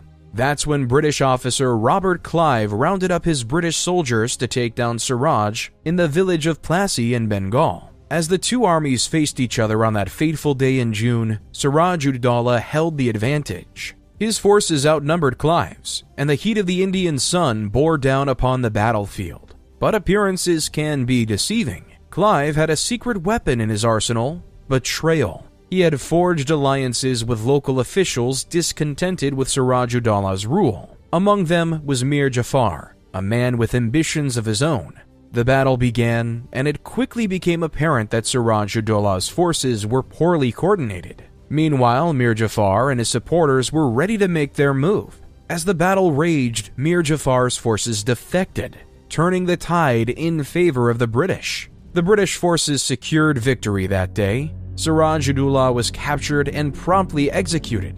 Mir Jafar was installed as the new governor, a puppet ruler under British influence. While a few short months later, in September, a naval and land battle would occur at Negapatam within the Maratha territory. As the French made their way to Negapatam under the leadership of Kamti Dalali, the allied English and Maratha forces were ready for action. The battle commenced with naval clashes off the coast of Negapatam, as the British and French fleets locked horns in a fierce contest of cannon fire and naval maneuvering. On land, the British and Marathas advanced against the well-fortified French positions, determined to wrest control of the strategic stronghold. The combined might of the British and Marathas, bolstered by their meticulous planning and coordinated attacks, proved overwhelming. The superior British naval power, military prowess, and the Marathas' formidable presence bore fruit. The French were decimated and left with a weakened army in the Indian theater.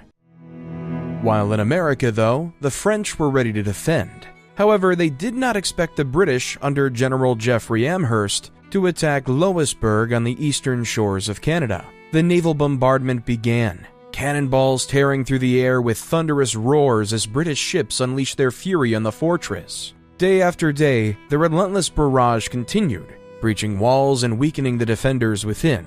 On June 23, 1758, the assault reached its climax. British troops stormed the breached walls, muskets firing, bayonets fixed. The defenders fought bravely, but the relentless British advance proved unstoppable. Street by street, bastion by bastion, the fortress was wrested from French hands. 2 weeks later, on July 8th, British General James Abercrombie devised an audacious plan to capture the fortress of Carillon in modern-day New York.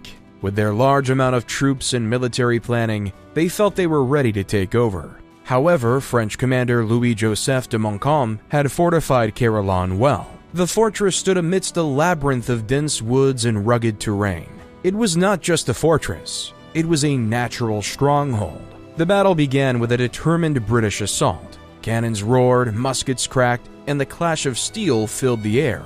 The British and American colonial troops pressed forward, but the French defenses were formidable. General Montcalm's troops, fighting with resolve, held their ground. The British and colonial forces could not breach the French defenses despite repeated attempts. The fortress of Carillon remained impregnable. As casualties mounted, Major General Abercrombie made a difficult decision to order a retreat. Next year, in 1759, the British were back at Fort Carillon, determined to take it over. This time under General Amherst, and through meticulous planning and luck, the English could take over the fort easily and renamed it Fort Ticonderoga. This created a new target for the British, Quebec. At first, Major General James Wolfe and Admiral Charles Saunders tried to besiege the city of Quebec. However, they were unprepared and retreated. Within Quebec, Montcalm's French defenders prepared for the inevitable showdown. The fateful day came on September 13, 1759. Wolfe hatched a daring plan. Under the cover of night, British troops scaled these seemingly insurmountable cliffs and descended upon the Plains of Abraham like ghosts. The Battle of the Plains of Abraham began in the dim light of dawn, in a brief but furious clash. The fate of Quebec hung in the balance. Both leaders, Wolfe and Montcalm, fell wounded in the heat of the battle. Wolfe, mortally injured, gazed upon the victory he had secured with his last breath. As the dust settled, news reached Wolfe that the British had emerged triumphant. The Plains of Abraham were theirs, but it came at a heavy cost. Wolfe had given his life for victory. With their city surrounded and supplies dwindling, the French forces had no choice but to surrender. On September 18, 1759, Quebec, the bastion of New France, fell into British hands. India, while all the way across the world in Madras, the French, under General Thomas Lally Tollendal's leadership, sought to eliminate England from the continent. The French forces, bolstered by Indian allies from the Mysore kingdom, descended upon the city with a fervor matched only by the sweltering heat. Cannons roared, muskets crackled, and the battlefield was enveloped in a tumultuous cloud of smoke and dust. The fate of Madras hung in the balance. Under the command of Colonel Eyre Coote, the British defenders put up a tenacious resistance. Wave after wave of French assaults crashed against their determined ranks. The battle raged on for hours, and the outcome remained uncertain. As the sun began its descent, a momentous turning point occurred. A British counterattack, led by Colonel Coote, struck at the heart of the French lines. The British soldiers' resolve, their disciplined musket fire volleys, and the cannon's thunder broke the French advance. The French forces, battered and weary, were forced to withdraw. As the year turned, the battleground shifted to Wandiwash, a region in southern India. Now a seasoned commander, General Eyre Coote faced off against the French under Comte de Lally Tollendal yet again. Despite their determination, the French were weakened by attrition, disease, and dwindling resources from the prolonged siege of Wandiwash. General Coote, seizing the moment, orchestrated a well-coordinated assault. The British forces pressed forward with unwavering resolve. As the day drew to a close, the outcome became clear. The French defenses crumbled before the relentless British advance. Comte de Lally Tollendal was captured.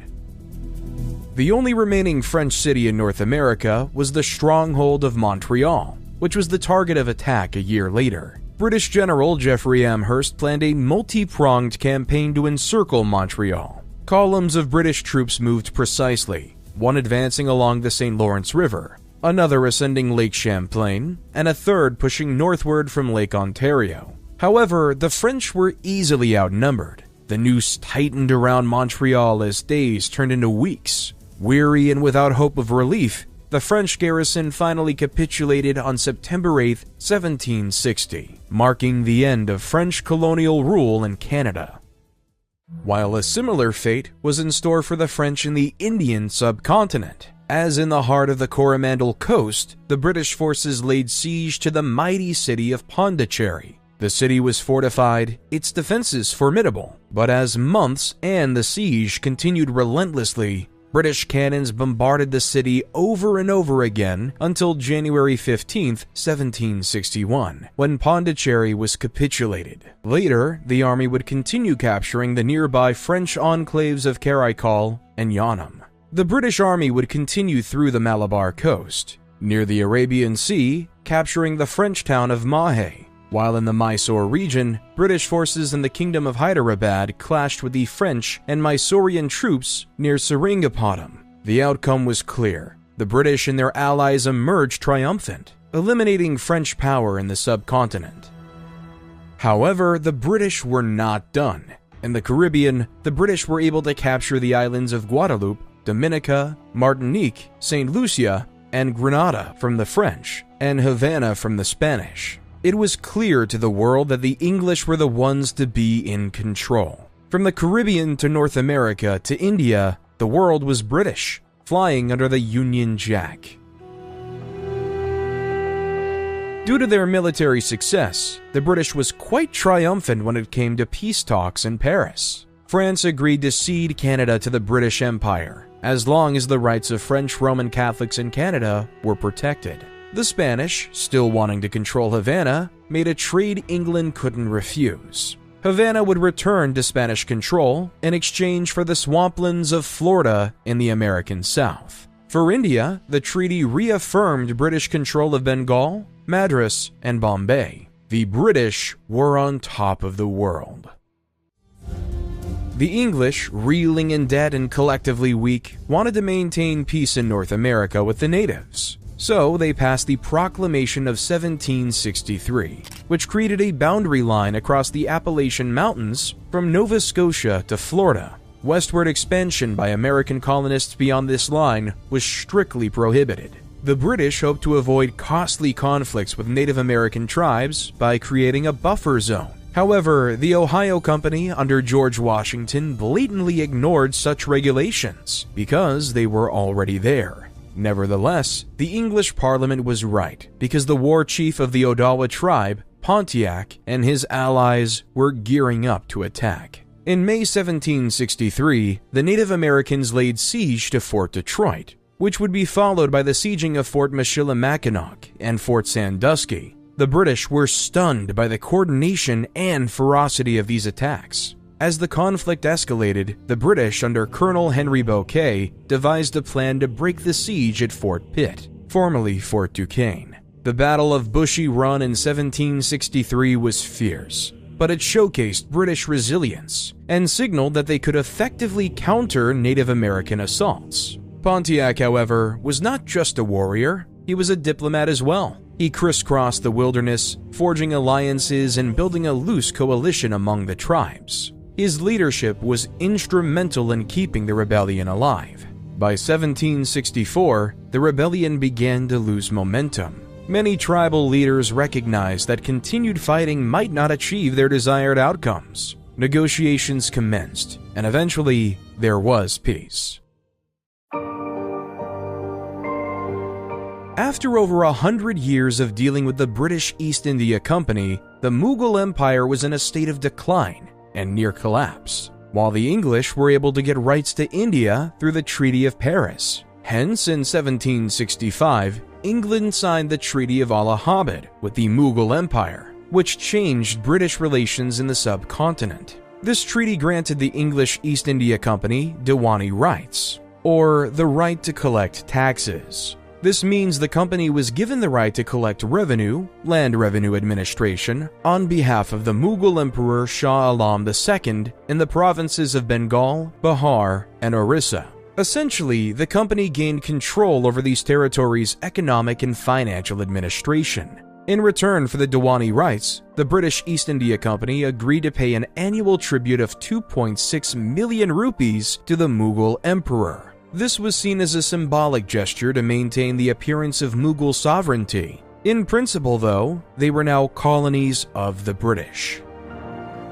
Even with the Treaty of Allahabad, the British were in financial debt after the 7 Years' War. So, in America, they passed the Stamp Act of 1765, which required American colonists to place an embossed revenue stamp on virtually all printed documents. The way to receive this stamp is by paying money directly to the British government as direct tax. The purpose of this act was for the British military to pay their troops after the 7-Year War. However, the colonists detested this new policy, so they came up with the slogan, "No taxation without representation," since they were not included in the English Parliament. Due to this immediate backlash from the tax, it was repealed and replaced by the Declaratory Act, which says Parliament hath, and of right ought to have, full power and authority to make laws and statutes of sufficient force and validity to bind the colonies and people of America in all cases whatsoever. The British felt they had the right to do whatever they wanted with their colonies. The question remained, what would the American colonies do about it? While the Americans were upset about taxation, the English were not done expanding. When James Cook in 1768 embarked on the HMS Endeavour, he was sent on a mission to explore the mysterious and vast South Pacific. With sails billowing in the wind, Cook and his crew departed from Plymouth, England in August. Their destination was the farthest reaches of the known world, where the boundaries of science and discovery blurred into the infinite blue horizon. After years of arduous sea travel, they made it to the southern hemisphere, where in April 1770, they discovered an unexpected landmass. Before this part, explorers thought they had the entire world figured out. But yet, James Cook just stumbled upon the continent of Australia. Cook and his crew made their first landfall at a place now known as Botany Bay, in what would become New South Wales, Australia. Stepping ashore, they encountered a landscape unlike any they had seen before. Exotic flora and fauna greeted them, as did the indigenous people who had called this land home for millennia. Cook's mission was not just to claim the land for Britain, but also to record the area. Cook and his crew spent months meticulously charting the eastern coastline of this vast continent. They sailed northward, their maps growing more detailed with each passing day. Cook was a skilled navigator whose precise measurements in cartography were unrivaled. As they ventured farther north, they encountered a range of environments, from dense rainforests to pristine beaches and coral reefs, to kangaroos and koalas, to venomous snakes and crocodiles. The world's newest and most dangerous frontier was discovered. With the east coast of Australia thoroughly mapped and explored, Cook formally claimed possession of the eastern shore for Great Britain, naming it New South Wales with hopes of one day making it a formal colony. His declaration would set in motion a new chapter in the history of this land, the empire that spans the world. This newfound discovery has made the British Empire a pinnacle for the world. As an Irishman and the governor of Grenada, George Macartney would write, "This vast empire on which the sun never sets, and whose bounds nature has not yet ascertained. From the French-speaking colony of Quebec, to the Quaker city of Philadelphia, to the slave plantations of Georgia, to the islands of Grenada and Jamaica, to the neighbor of Ireland, to the homeland of England, to Cape Coast in Africa, to the province of Bengal, to the newly discovered land of New South Wales. Wherever you go, the sun will always shine on the British Empire." But sometimes the sun can shine too bright, because a revolution was on the horizon in the 13 colonies of America. On July 4th, 1776, a famous letter was signed in Independence Hall in Philadelphia titled "The Declaration of Independence," with the words that echo throughout America today. "We hold these truths to be self-evident, that all men are created equal, that they are endowed by their Creator with certain unalienable rights, that among these are life, liberty, and the pursuit of happiness." However, this document wasn't just a battle cry for the American colonists. Rather, it was a scathing letter directed towards King George III, with 27 reasons why they were revolting. As the American founding fathers would put it, the colonies of the Americas were founded on the principles of freedom. The original colonists moved to America because they objected to the current religious or economic situation within the British mainland. They were the ones who rejected their rules. They were the ones who wanted to create their own way. And so, when John Hancock signed his name in giant letters, followed by 55 of his compatriots, a war for freedom was on. General George Washington and his men were in Long Island, New York, desperate to defend the American home front. His Continental Army, composed mainly of civilians turned soldiers, now bore the weight of America's newfound freedom.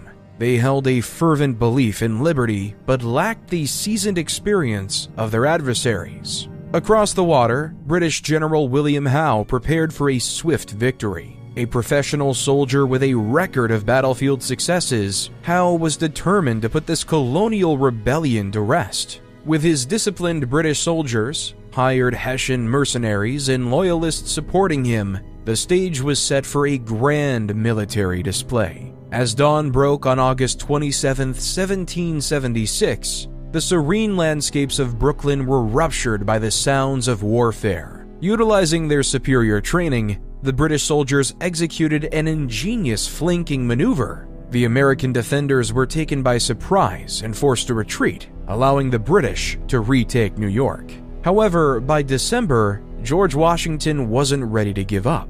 His new target was the Hessian camp in Trenton, New Jersey. With 2,400 men in tow, Washington began the dangerous crossing. Navigating treacherous ice floes and fighting exhaustion, they reached New Jersey's shores. With the darkness as their cloak, they marched towards Trenton, muskets at the ready, spurred on by the promise of dawn and the element of surprise. As the first light of December 26th broke, the Continental Army descended on the sleepy town of Trenton. The Hessians, caught entirely off guard, scrambled to their positions. Their muskets, dampened by the cold, failed to fire, while the booming voices of American sergeants echoed orders in the early morning air. The Hessians, overwhelmed and outmaneuvered, surrendered to the resurgent Americans. However, the British were not done. By September 1777, General John Burgoyne hatched a plan to sever New England from the rest of the colonies. But the Americans, under the leadership of General Horatio Gates and Benedict Arnold, stood in defiance. Saratoga became the stage where the fate of two worlds would be decided. At Freeman's Farm, the first encounter saw the Americans pushed back. But it wasn't a clear victory for Burgoyne. His forces were heavily bruised. A few weeks later, at Bemis Heights, the British would taste the full wrath of the American spirit. Against the odds, the Continentals held firm, repelling the British assault. By October 17th, a shocked and humiliated Burgoyne surrendered his entire army. The Americans won. News traveled to the corners of the world, including the Versailles Place in Paris. King Louis XVI, who was bitter at the French humiliation during the 7 Years' War, saw his chance to defeat and weaken the British. The victory of Saratoga was undeniable proof that America could win this war, which allowed diplomat Benjamin Franklin to convince King Louis XVI to join the war against their mutual enemy. Their Franco-American alliance was the united front of the Americans in the Siege of Yorktown in 1781. The esteemed British general Lord Charles Cornwallis had led his troops into Yorktown. The peninsula, he believed, was a stronghold. Its access to the York River meant the British Navy could quickly reinforce or evacuate them. But as he set about fortifying his position, little did he know that the web of fate was unweaving against him.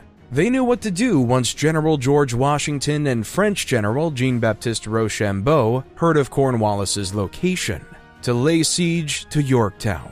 As September wore on, Cornwallis began to sense the encroaching danger. Washington and Rochambeau's forces had begun their relentless march, and soon the outskirts of Yorktown echoed with the march of thousands of boots. But the true shock for Cornwallis came from the water. The French had bested the mighty British fleet, his lifeline. The York River and the Chesapeake Bay were no longer his escape routes. They were traps. The siege began with an intensity that shook the very foundations of Yorktown. Day after day, the American and French cannons fired, weakening the British defenses. The morale of Cornwallis's men plummeted as provisions ran low and hope grew dimmer. By mid-October, the situation for Cornwallis grew desperate. His defenses crumbled, his men were demoralized, and escape routes were sealed. On the morning of October 17th, a white flag rose over Yorktown. Cornwallis sought a ceasefire and surrendered. 2 years later, the Treaty of Paris, 1783, was signed in Paris, and America was officially independent, creating a physical border between the free Americans and the British colonies of Quebec. The once enemies are now neighbors. The English might have lost America, but their power in India was only growing. With many Indian provinces, including Bengal, going through a famine, the need for financial wealth grew. So, in 1784, English Prime Minister William Pitt could redefine the Anglo-Indian relationship again by passing the East India Company Act of 1784. The English East India Company was still able to retain financial control over Bengal, Madras, and Bombay. However, critical political decisions would be left for a secret 6-person council selected by the king to rule over the Indian colonies without any form of representation from the Indian people. This committee was aptly named the Board of Control. Learning from their failures in America, they kept it top secret with minimal oversight and records. The Board of Control was able to do anything they pleased in a continent they barely knew.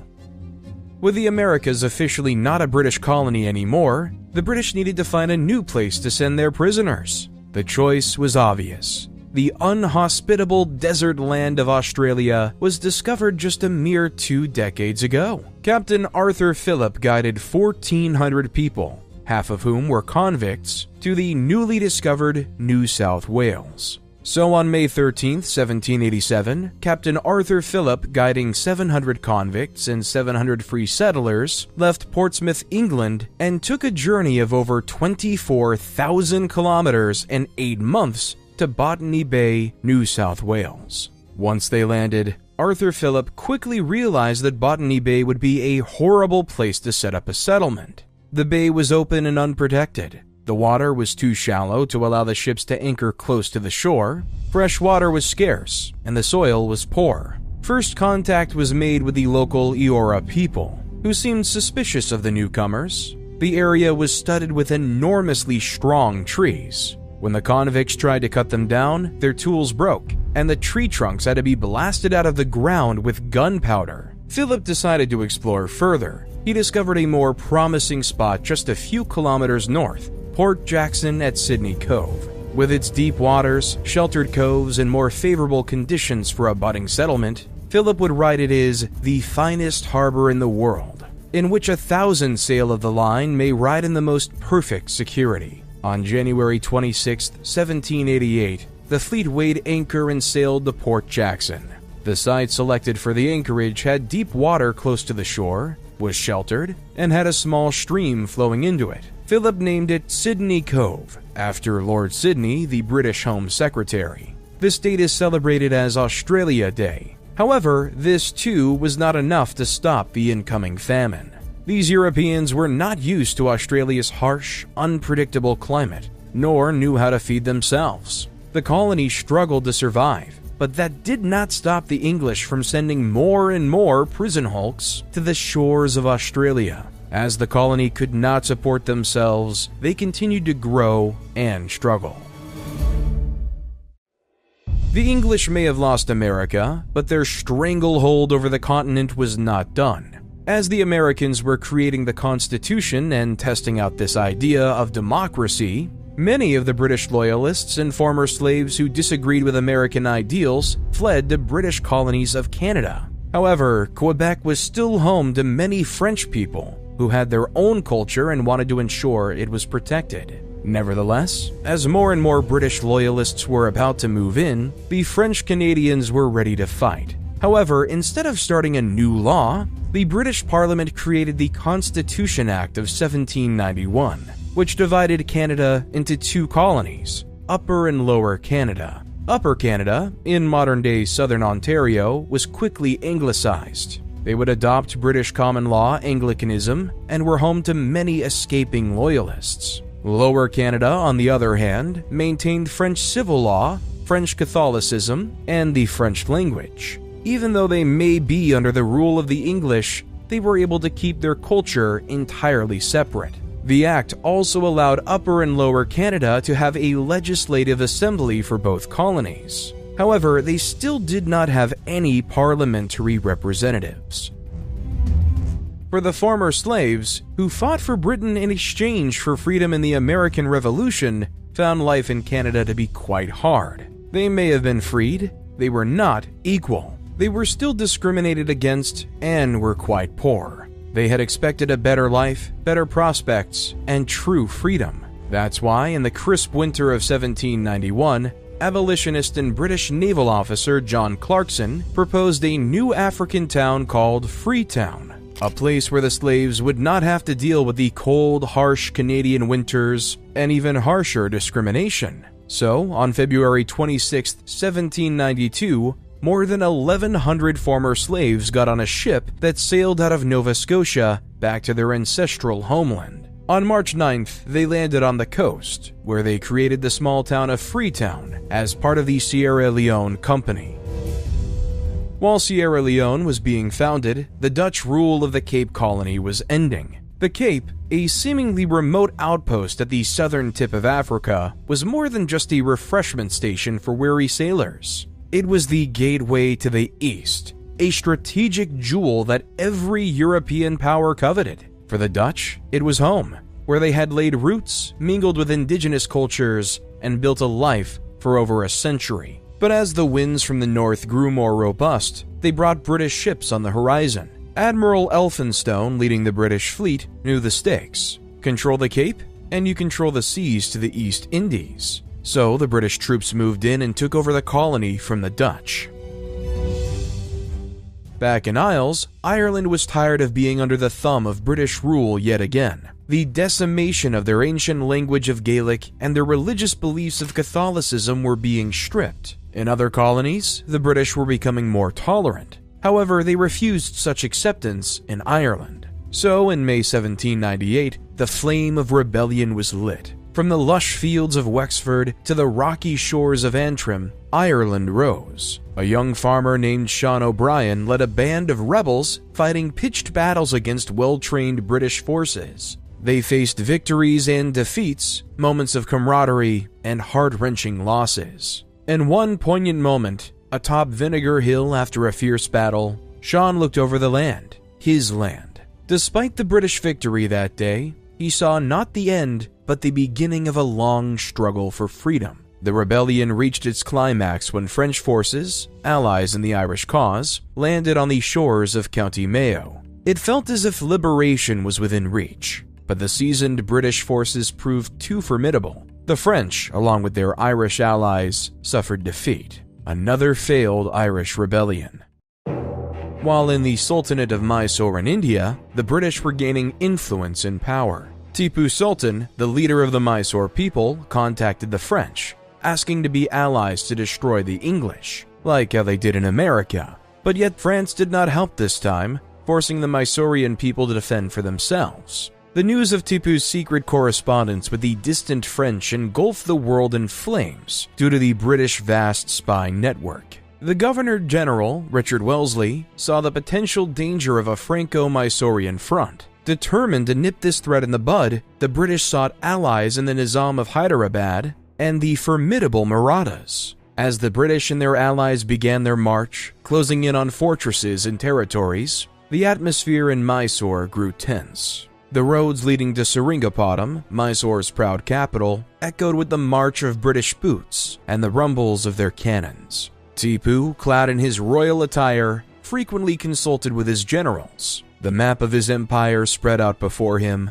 marked with strategies and plans. The weight of a kingdom's hope rested on his shoulders. The climax approached as the British forces, led by General Harris and a young yet notable officer, Arthur Wellesley, surrounded Seringapatam. With its stone walls and swirling river, the mighty fortress city had stood tall for years. Now, it was the last bastion of resistance against the British advance. For days, cannons, gunfire, and battle cries filled the air. The people of Mysore prayed for their sultan, their tiger. But on May 4th, 1799, tragedy struck. As British forces stormed the fortress, Tipu Sultan, fighting fiercely in defense of his beloved city, fell. With his death, the resistance crumbled. Mysore was divided, with large swaths of its territory taken by the victors. The Wodeyar dynasty, once rulers of the region before Tipu's rise, were restored to the throne, but only as puppet monarchs to the British. With the failure of the Irish Rebellion, the English wanted to find a way to ensure the Irish would never revolt again. So the United Kingdom Parliament, which already involved Wales, England, and Scotland, would include Ireland for the first time on the eve of January 1st, 1801. The Irish Parliament was dissolved and merged with the rest of Great Britain. Wales, England, Scotland, Ireland. 4 kingdoms, 1 union, 1 Great Britain. Major General Richard Wellesley wasn't done expanding the English influence in India. On September 23, 1803, Wellesley and his 7,000 troops crossed the Kaituna River and faced the fragmented Maratha Confederacy, with an army of over 40,000 soldiers and an untold amount of battle elephants. The British aimed to flank the Marathas, but soon realized they were up against the entire Maratha force, leading to direct engagement. The Marathas were known for their cavalry and guerrilla warfare tactics. The swift charges of the Maratha cavalry posed a severe challenge to the British infantry squares. Meanwhile, the Maratha artillery relentlessly pounded the advancing British troops. However, the British had 2 advantages: superior training and discipline of their troops, and a more coordinated use of artillery. As the battle intensified, the British artillery began to find its mark, wreaking havoc on the Maratha formations. As the days went on, both sides had considerable losses, but the Marathas had to withdraw and sign the Treaty of Deogham. This saw Maratha chieftain Raghojee II give the territories situated north of the Warda, Gowilgar, and Narnala to the British, along with the district of Cuttack. However, back in Europe, the British would be put on the defensive by Napoleon Bonaparte, the ambitious French emperor who had his eyes on conquering Europe. Napoleon needed control over the waves to secure his dominion over Europe, which meant breaking the British naval blockade. The French and their allied Spanish fleet had been harbored in Cadiz. Together, they would clear the English Channel, allowing Napoleon's armies to invade Britain. However, Admiral Lord Horatio Nelson was aware of their planned attacks. So, as the sun climbed the horizon, Nelson, aboard the HMS Victory, made a daring choice. Eschewing traditional naval tactics, he ordered his fleet to split into two columns and charge directly at the Franco-Spanish line. It was a bold move, one that risked everything. The thunder of cannons broke the morning silence. Amidst the din and smoke, the two navies clashed. The British ships, notably the Victory and the Temeraire, bore down upon the enemy, with Nelson's tactic aiming to slice through their line, creating chaos. As the hours wore on, the superior training and tactics of the British began to tell. One by one, Franco-Spanish ships were either captured or rendered combat ineffective. By sunset, the British had established their dominance of Europe.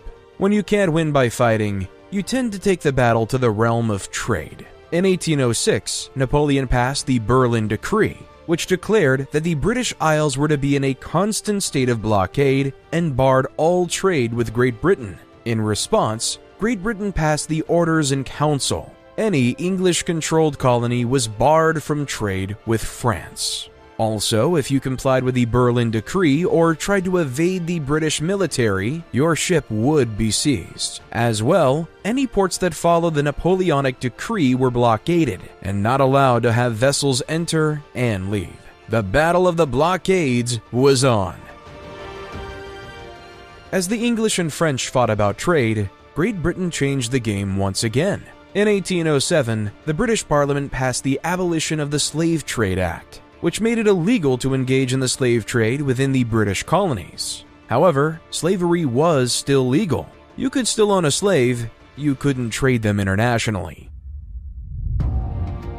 Most English fighting during the Napoleonic Wars occurred on the Spanish Peninsula in the water, such as the Battle of Raleigh, the Battle of Vimero, and the Battle of Corunna. Napoleon, who was spreading out his resources across the continent, didn't have enough to fight the British. He just allowed his navy to get decimated by the British. While the British were more successful in battle, they still needed more recruits for the Royal Navy. Under the Order in Council, the British seized 400 American merchant ships and their cargoes between 1807 and 1812 and drafted them to the Royal Navy. Also, France and England creating sanctions for one another made it impossible for Americans to receive any trade from the rest of Europe. So on June 18, 1812, the young nation of America declared war against its former colonizer. They wanted their merchant ships to be free and to have fair trade across Europe.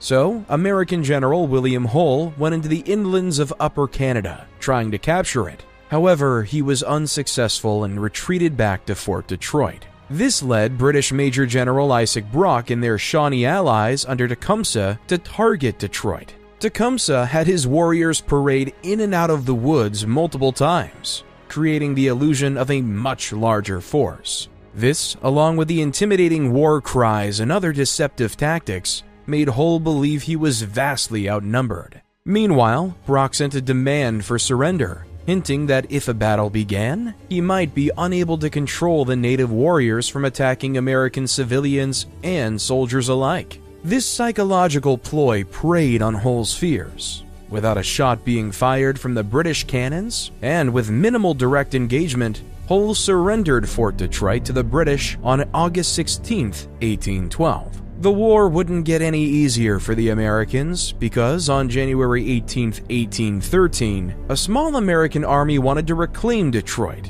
Initially, they did. But on January 22nd, British Colonel Henry Proctor, leading a combined force of British, Canadians, and Native Americans, unleashed a fury of gunfire, shouts, and war cries, shattering the winter silence. The Americans were caught off guard, especially on their left flank, which quickly crumbled under the pressure. On January 23rd, the Americans surrendered. However, their surrender wasn't accepted, and they were killed on the spot by Native American soldiers. The Americans, enraged, attacked the capital city of York, modern-day Toronto, on April 27th. The American force was quickly able to outnumber and defeat the British. Upon capturing York, the discipline of the American troops broke down. Despite the orders of their officers, they looted and set fire to several buildings, including the Parliament of Upper Canada. A year later, the British and Canadian armies would get their revenge when the British and American forces clashed at the Battle of Bladensburg, Maryland. Despite the Americans having a numerical advantage and a defensive position, they were swiftly defeated and the British marched into Washington, D.C. Entering the capital, the British were initially cautious, expecting some trap or a significant American defense, but they found Washington largely abandoned. Important buildings, including the White House, the Capitol, and other government buildings, were set alight. The fires could be seen miles away. The destruction was systematic and targeted primarily at public and governmental structures. The British occupation of Washington was brief, and they left just a day later. As Napoleon was falling apart in Europe due to their constant losses against Russia and the rest of Europe, he signed the Treaty of Paris 1814, which restored the French monarchy to King Louis XVIII.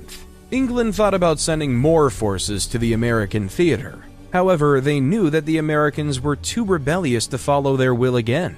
So the day before Christmas, on December 24, 1814, the Treaty of Ghent was signed, which stated that all territories captured in the war would be returned to their pre-war owners, which means no borders were to be changed. It was also reaffirmed that America was its own nation, and Canada would always be separate from that.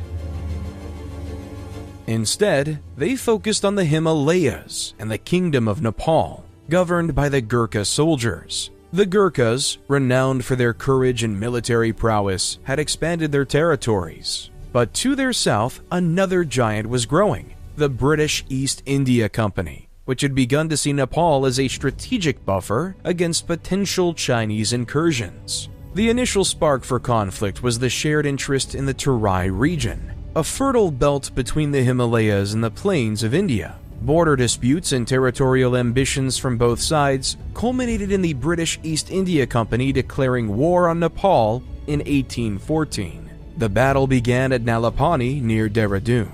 The fortress there, defended by the brilliant Gurkha commander Amar Singh Thapa, resisted British advances for over a month, giving the Gurkhas their first taste of the formidable might they were up against. However, the British, unaccustomed to mountain warfare and underestimating the Gurkhas, found themselves repelled repeatedly. The Gurkhas employed guerrilla tactics in various encounters, leveraging their knowledge of the local terrains. However, the British had superior numbers, advanced weaponry, and strategic depth. Over the months, critical areas like the Kathmandu Valley were threatened, and the Gurkhas felt the strain of the war despite their bravery and dedication. By early 1815, it was evident that the Gurkhas, though fierce and admirable in their resistance, couldn't stem the tide. Peace talks commenced, leading to the Treaty of Shugali in 1815. Nepal was forced to cede a significant portion of its western and eastern territories to the British, redrawing the borders of the two powers. As the Maratha Confederacy was struggling to survive, the British saw the chance to knock the final blow to this empire. The Maratha Peshwa, which translates roughly into foremost leader, Baji Rao II, knew that his power was relatively minimal after the Treaty of Deogaon, and he was just a pawn.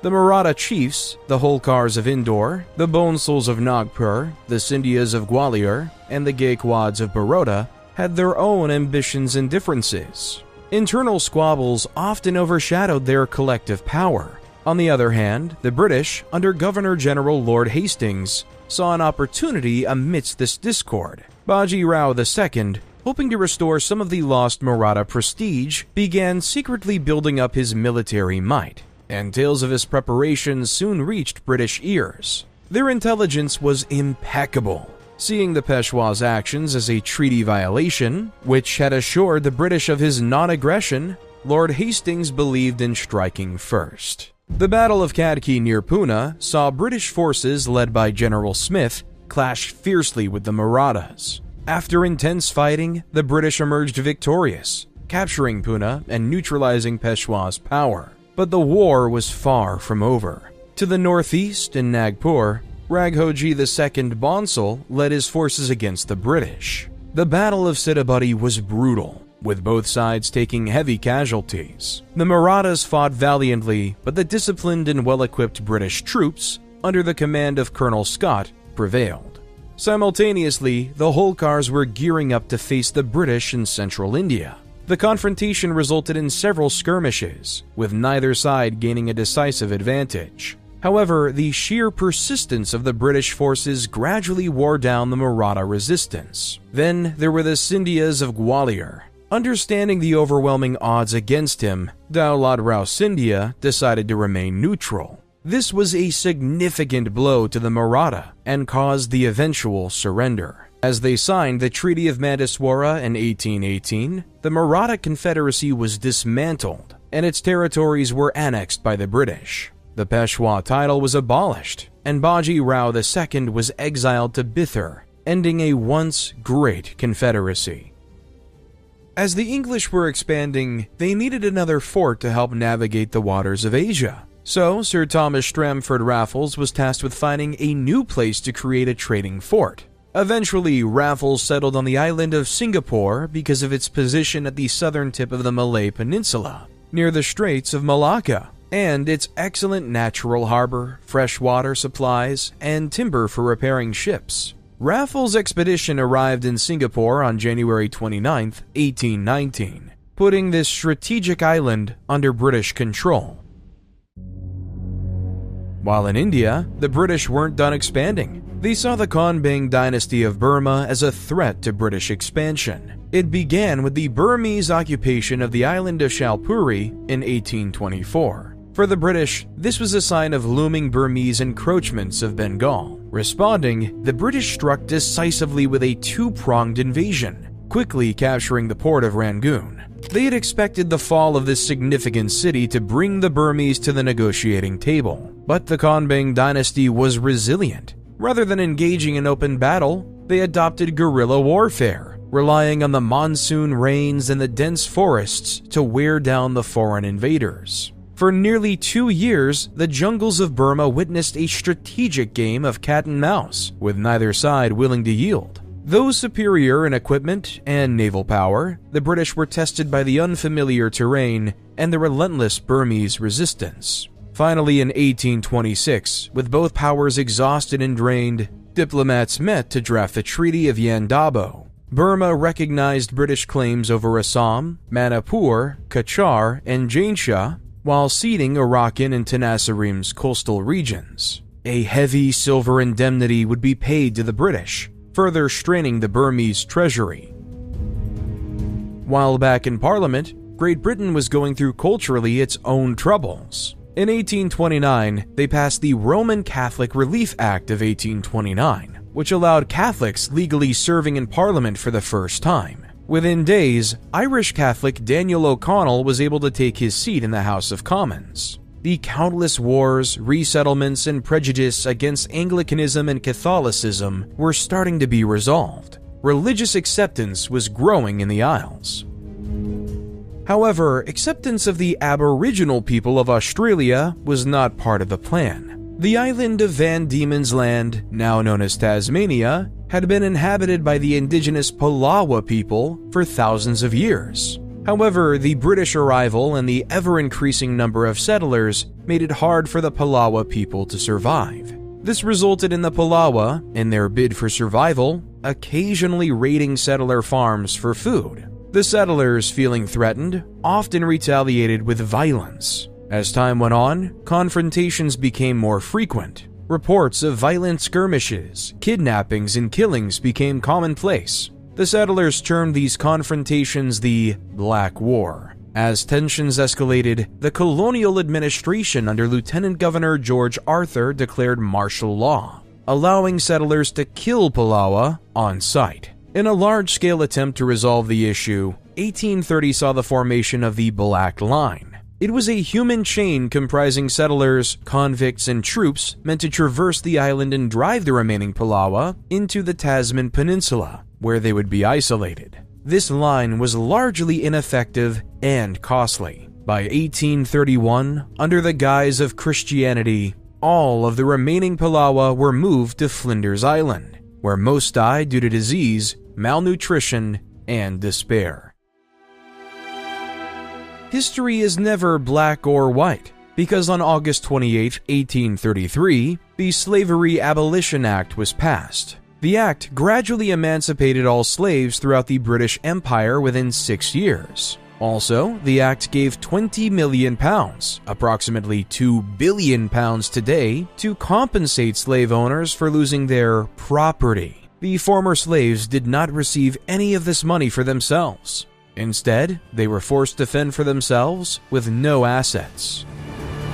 In 1835 in Australia, a man named John Batman found a place unknown to his fellow colonies that he aptly named Batmania. Under a questionable Batman's treaty with the local Aboriginal people, the Kulin Nation, Batman claimed to purchase 600,000 acres. The dubious agreement involved simple trinkets in exchange for vast lands. In 1836, the colony of South Australia was officially proclaimed, and with grand fanfare, Adelaide was born. Meanwhile, to the east in New South Wales, the relentless explorer Major Thomas Mitchell ventured further into the southeast, painting tales of fertile lands, coaxing more settlers to dream of new beginnings. 1837, the colony of Victoria, named after Queen Victoria, was officially recognized. The name of the city Batmania was changed to Melbourne.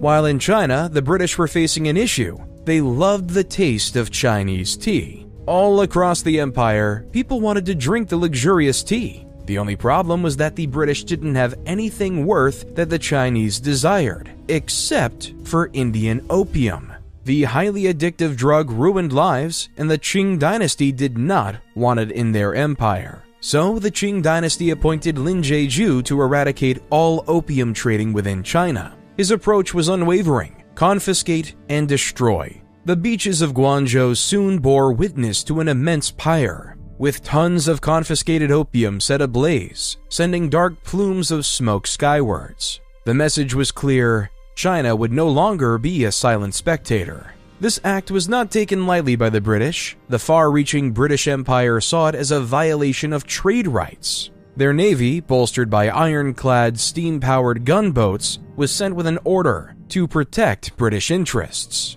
The waters of China, especially near its treasured ports, became a theater of naval skirmishes and confrontations. Soon, the British forces proved too formidable for the Qing dynasty. Using their superior naval power, they made strategic advancements along the coast. The Chinese defenses, steeped in traditional warfare, were ill-equipped against the firepower of the British gunboats. The two nations found themselves at a negotiating table in Nanking as the dust settled. The resulting Treaty of Nanking was heavily skewed in favor of the British. A bitter pill for the Chinese, the treaty saw them ceding the island of Hong Kong, paying a hefty indemnity, and opening up their ports to the British so that they could legally sell their opium.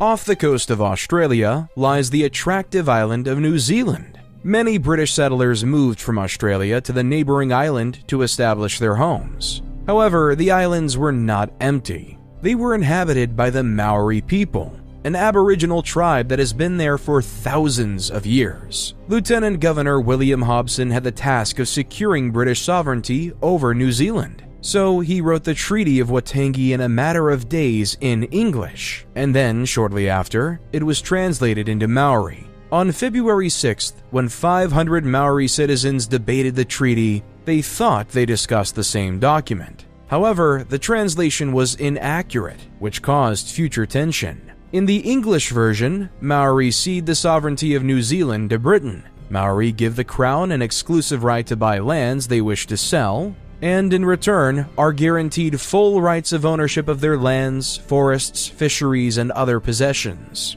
Maori are given the rights and privileges of British subjects. However, in the Maori version, the word sovereignty was translated as Kawanatonga, which means governance. The Maori people thought they were giving up their right to government. They did not realize they were giving supreme power to the crown to do whatever they pleased. Another translation error was that the English version guaranteed undisturbed possession of all their properties. At the same time, the Maori version says, Tino Rangatira Tanga Teonga, which translates into full authority over treasures that may be intangible. This slight difference meant the British believed they had exclusive rights to purchase land from the Maori and sell it to settlers. However, the Maori thought they would have full authority over their land and treasures and were not required to do such things. 40 Maori chiefs, including Rowan Oak, signed the treaty, and the English enforced their version of the treaty. As time passed, the English bought the land without the Maori understanding. Since the English bought it based on the European system, and the Maori didn't have the idea of land ownership in their society,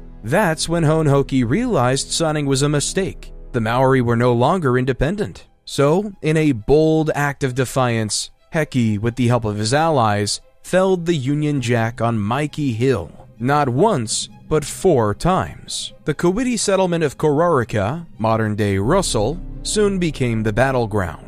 In March 1845, Heki and the formidable chief Taruki Cowitti devised a plan. As Heki engaged the British forces and their Maori allies, drawing their gaze and might, they were prepared to strike the British directly. The battle that ensued saw the streets of Kororika turn from bustling lanes of trade to avenues of conflict. The echoes of musket fire reverberated, mixing with the thunderous roars of cannons from the British naval ship HMS Hazard. When the ship's captain met his end at the hands of a Maori sniper, the tide began to turn. Kororika, under the weight of the onslaught, began to crumble. The British, realizing the town's precarious position, initiated a retreat, evacuating its residents. As they withdrew, flames consumed parts of the city, painting the sky a fiery orange. After a series of battles, the English started to send more troops because they knew the fighting with the Maori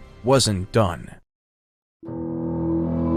While in the Indian subcontinent, the Sikh Empire in Punjab was going through a succession crisis. After the death of Maharaja Ranjit Singh, the Sikh army, called the Khalsa, gained all the power and turned it into a military state. The Khalsa moved towards the Sutlej River, the border between the Sikh Empire and British India. The British, interpreting this as provocative, were quick to respond. The first military engagement at Mudka in December 1845 pitted the British troops led by Sir Hugo and Governor-General Sir Henry Hardinge against the Sikhs. With their artillery advantage, the British managed to secure a victory, but not without considerable losses. A few days later at Ferozshah, the British once again faced the Sikh forces. This confrontation was intense, spanning 2 days of fierce combat. The British faced a grim scenario on the first day with their troops exhausted and ammunition low. Yet with reinforcements and a resolute counterattack on the second day, they claimed another hard-fought victory. In the aftermath, the Treaty of Lahore was drafted. The Sikhs were made to cede the valuable region between the Beas and Sutlej rivers, pay reparations, and recognize a British resident in Lahore. However, the peace was short-lived, because under Sikhs leaders Maharaja Duleep Singh and Dewan Mulraj wanted their land back. After many battles were fought, the Battle of Gujarat was underway. The British forces unleashed a concentrated artillery bombardment against the Sikh positions. The relentless firepower, coupled with a coordinated infantry and cavalry assault, broke the Sikh lines, leading to a decisive British victory. This led to the Second Treaty of Lahore in March 1849. Maharaja Duleep Singh, the young ruler of the Sikh Empire, was formally deposed, and the empire was annexed into the British East India Company's territories. Punjab was officially under British control. The British weren't satisfied with their dominant control of India, they wanted it all. That's when the Governor-General of India, Lord James Dalhousie, created the doctrine of lapse policy. This policy declared that if any ruler of a dependent state died without a direct heir or the ruler was incompetent, the British would be given full control of the territory. He and his queen, Rani Lakshmibai, did not have surviving biological children. However, before his death, the Maharaja adopted a child named Damodar Rao. Rani Lakshmibai presented the young Damodar Rao to the British officers as the heir to the throne of Jhansi. However, Governor-General Lord Dalhousie, invoking the doctrine of lapse, refused to recognize the adopted child as the legitimate heir. Instead, they were annexed by the British and lost all autonomy. Regions and princely states such as Satara, Jaipur, Sambalpur, Nagpur, and Awadh were all annexed this way. At the time, the British East India Company army was mostly made of Indian soldiers called sepoy. These sepoys were paid less and treated poorly, and they had enough of being under British rule. So in March 1857, a sepoy named Mangal Pandey mutinied against his British officers at Barrackpore, for which he was subsequently hanged. However, the spark had been sowed, and on May 10, 1857, in Meerut, 85 sepoys rebelled. They broke rank, stormed the jail, and released their 85 imprisoned comrades. But their rage didn't stop there. The mutiny rapidly expanded, killing several British officers, Europeans, and Christian Indians in the cantonment. Buildings were set on fire, and Meerut was in chaos by nightfall. Many of the mutineers decided not to stay in Meerut, knowing they couldn't hold the garrison town. They began an overnight march to Delhi, which they reached the following day. Their sudden and unexpected arrival surprised the small British garrison in the city. The local infantry units stationed in Delhi and a large section of the city's civilian population joined the mutineers. They targeted British officers, civilians, and anyone associated with the East India Company's administration. The strategic Red Fort, the residence of the Mughal Emperor Bahadur Shah Zafar, was soon in their control. However, the British weren't ready to surrender. By early June, British forces, a mix of Europeans and loyal Indian regiments, assembled outside Delhi. General Archdale Wilson, a seasoned military man, looked at the formidable city walls respectfully and determinedly. Delhi had to be retaken. For the rebels within, the defense of Delhi was more than just a military strategy. The city was a symbol. It was about honor, a shared legacy, and a dream of freedom. Under their control, the streets resonated with both hope and zeal. But this hope was soon to be tested. As days progressed, British cannons from the Ridge, a strategic high ground north of Delhi, began their relentless bombardment.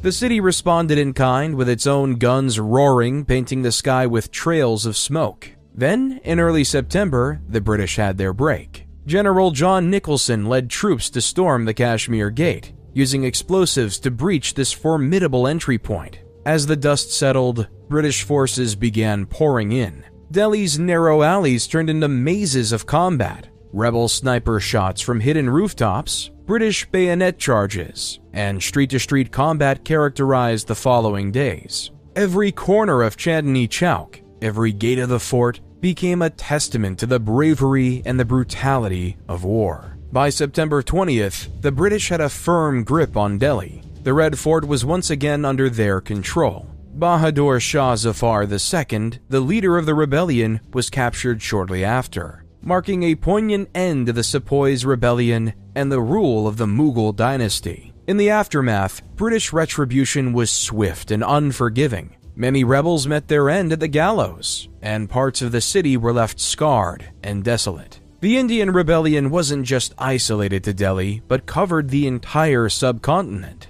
However, just like Delhi, the British quickly obliterated their opponents and forced them to surrender. As the gunshots ended, Britain passed the Government of India Act 1858, which ended the British East India Company and replaced it with the British Raj, which meant the Indian people were under the direct control of the monarch, Queen Victoria. There was no illusion of self-governance or financial companies. They were a colony of Britain. Under the Queen, a Council of India was created. The council, which consisted of 15 people who did not speak any of the native Indian languages, were given tyrannical controls of all political powers within the colony. British individuals were declared governors of different regions. English schools were set up so that the whites in India could still get educated and rule over the Indians. The English did everything they could to be politically, economically, and socially in control. In their minds, just by being British, they were superior and had the right to rule over all of India. Now, with the implementation of the Raj, their power has only grown. In New Zealand, the Maori faced a similar fate when in 1863, the British Empire passed the New Zealand Settlements Act, which allowed the government to confiscate land from the Maori tribes deemed to have rebelled against the crown. The Maori tried to unite and fend off the Brits. In battles throughout the Waikato War, both the Taranaki Wars and the Takuti's War, however, nothing could fend off the British. Across the world in Jamaica, with the abolition of slavery decades ago, the island was populated mainly by poor former slaves. Due to the right to vote being tied to landowners, during the election of 1864, fewer than 2,000 black men could vote out of a black population of 420,000, while 10,000 men were given the privilege. This happened while Jamaica was in a drought, dealing with cholera and smallpox. Tensions were high when, on October 11, 1865, a minor altercation outside a courthouse in Morant Bay escalated into a major confrontation. A black man was imprisoned for trespassing on a long-abandoned plantation. When a bystander protested the arrest, police tried to apprehend him, leading to skirmishes. Paul Bogle, a Baptist deacon and activist, led a march of hundreds from the village of Stony Gut to Morant Bay. The protest quickly turned violent, with the courthouse being burned down and several officials and militia members killed. Governor Edward John Eyre declared martial law in response to the rebellion. Over a few weeks, as many as 1,000 black Jamaicans were killed by British forces, and many more were flogged or punished. Paul Bogle and George William Gordon, a mixed-race legislator and critic of the governor, accused of conspiring in the rebellion, were hastily tried and executed. After the rebellion, the British government dissolved the Jamaican House of Assembly and replaced it with a British-appointed governor. This allowed Great Britain complete control of all Jamaican policies. While in Canada, the British restructured the 6 separate colonies of Upper Canada, Lower Canada, New Brunswick, Nova Scotia, Prince Edward Island, and British Columbia into a singular territory, the Dominion of Canada. However, the Ashanti peoples in the Gold Coast, modern-day Ghana, felt they could take land from the British. The Fanti region was between the Ashanti and the British, a buffer that kept the two empires at bay. The Ashanti saw the Fanti territories as part of their sphere, while the British viewed them under their protection. This tenuous balance was about to be disrupted. Under King Kofi Karikari, the Ashanti people lauded a campaign into the Fanti lands. They laid siege to the coastal fort of Elmina, and soon the British colonial capital, Cape Coast, felt the weight of Ashanti ambition pressing upon it. It wasn't long before Sir Garnet Wolseley, a battle-hardened British officer armed with modern rifles and cannons, landed on the Gold Coast. Soon they met at the village of Amoaful, which the Ashanti had turned into a fortress that seemed impenetrable. When Wolseley's men reached the village, the Ashanti warriors used the dense underbrush for stealthy guerrilla attacks. Their ambushes were deadly, their knowledge of the terrain unparalleled. But Wolseley had a plan. He dispatched his forces in multiple columns to surround and squeeze the Ashanti out of their defenses. As dusk approached, the village of Amoaful came under British control after witnessing fierce combat. The Ashanti warriors had to retreat. The following year, Kofi Karikari signed the Treaty of Fomena, which renounced the Ashanti claims to the Fanti territories and that Kofi would abdicate. The Ashanti became a British protectorate, though they retained some internal autonomy. The word of England might have spread like the plague, and some kings knew they should voluntarily surrender to the English for their people. Chief Cabot, the king of the Fiji Islands, knew his islands were targets of the British. Facing internal pressures, mounting debts, and the looming threat of involuntary annexation, Cabot saw a potential solution in ceding sovereignty voluntarily. He believed becoming a British protectorate could ensure internal stability and guard against other colonial powers. After negotiations, on October 10, 1874, Cabot formally joined the British Empire.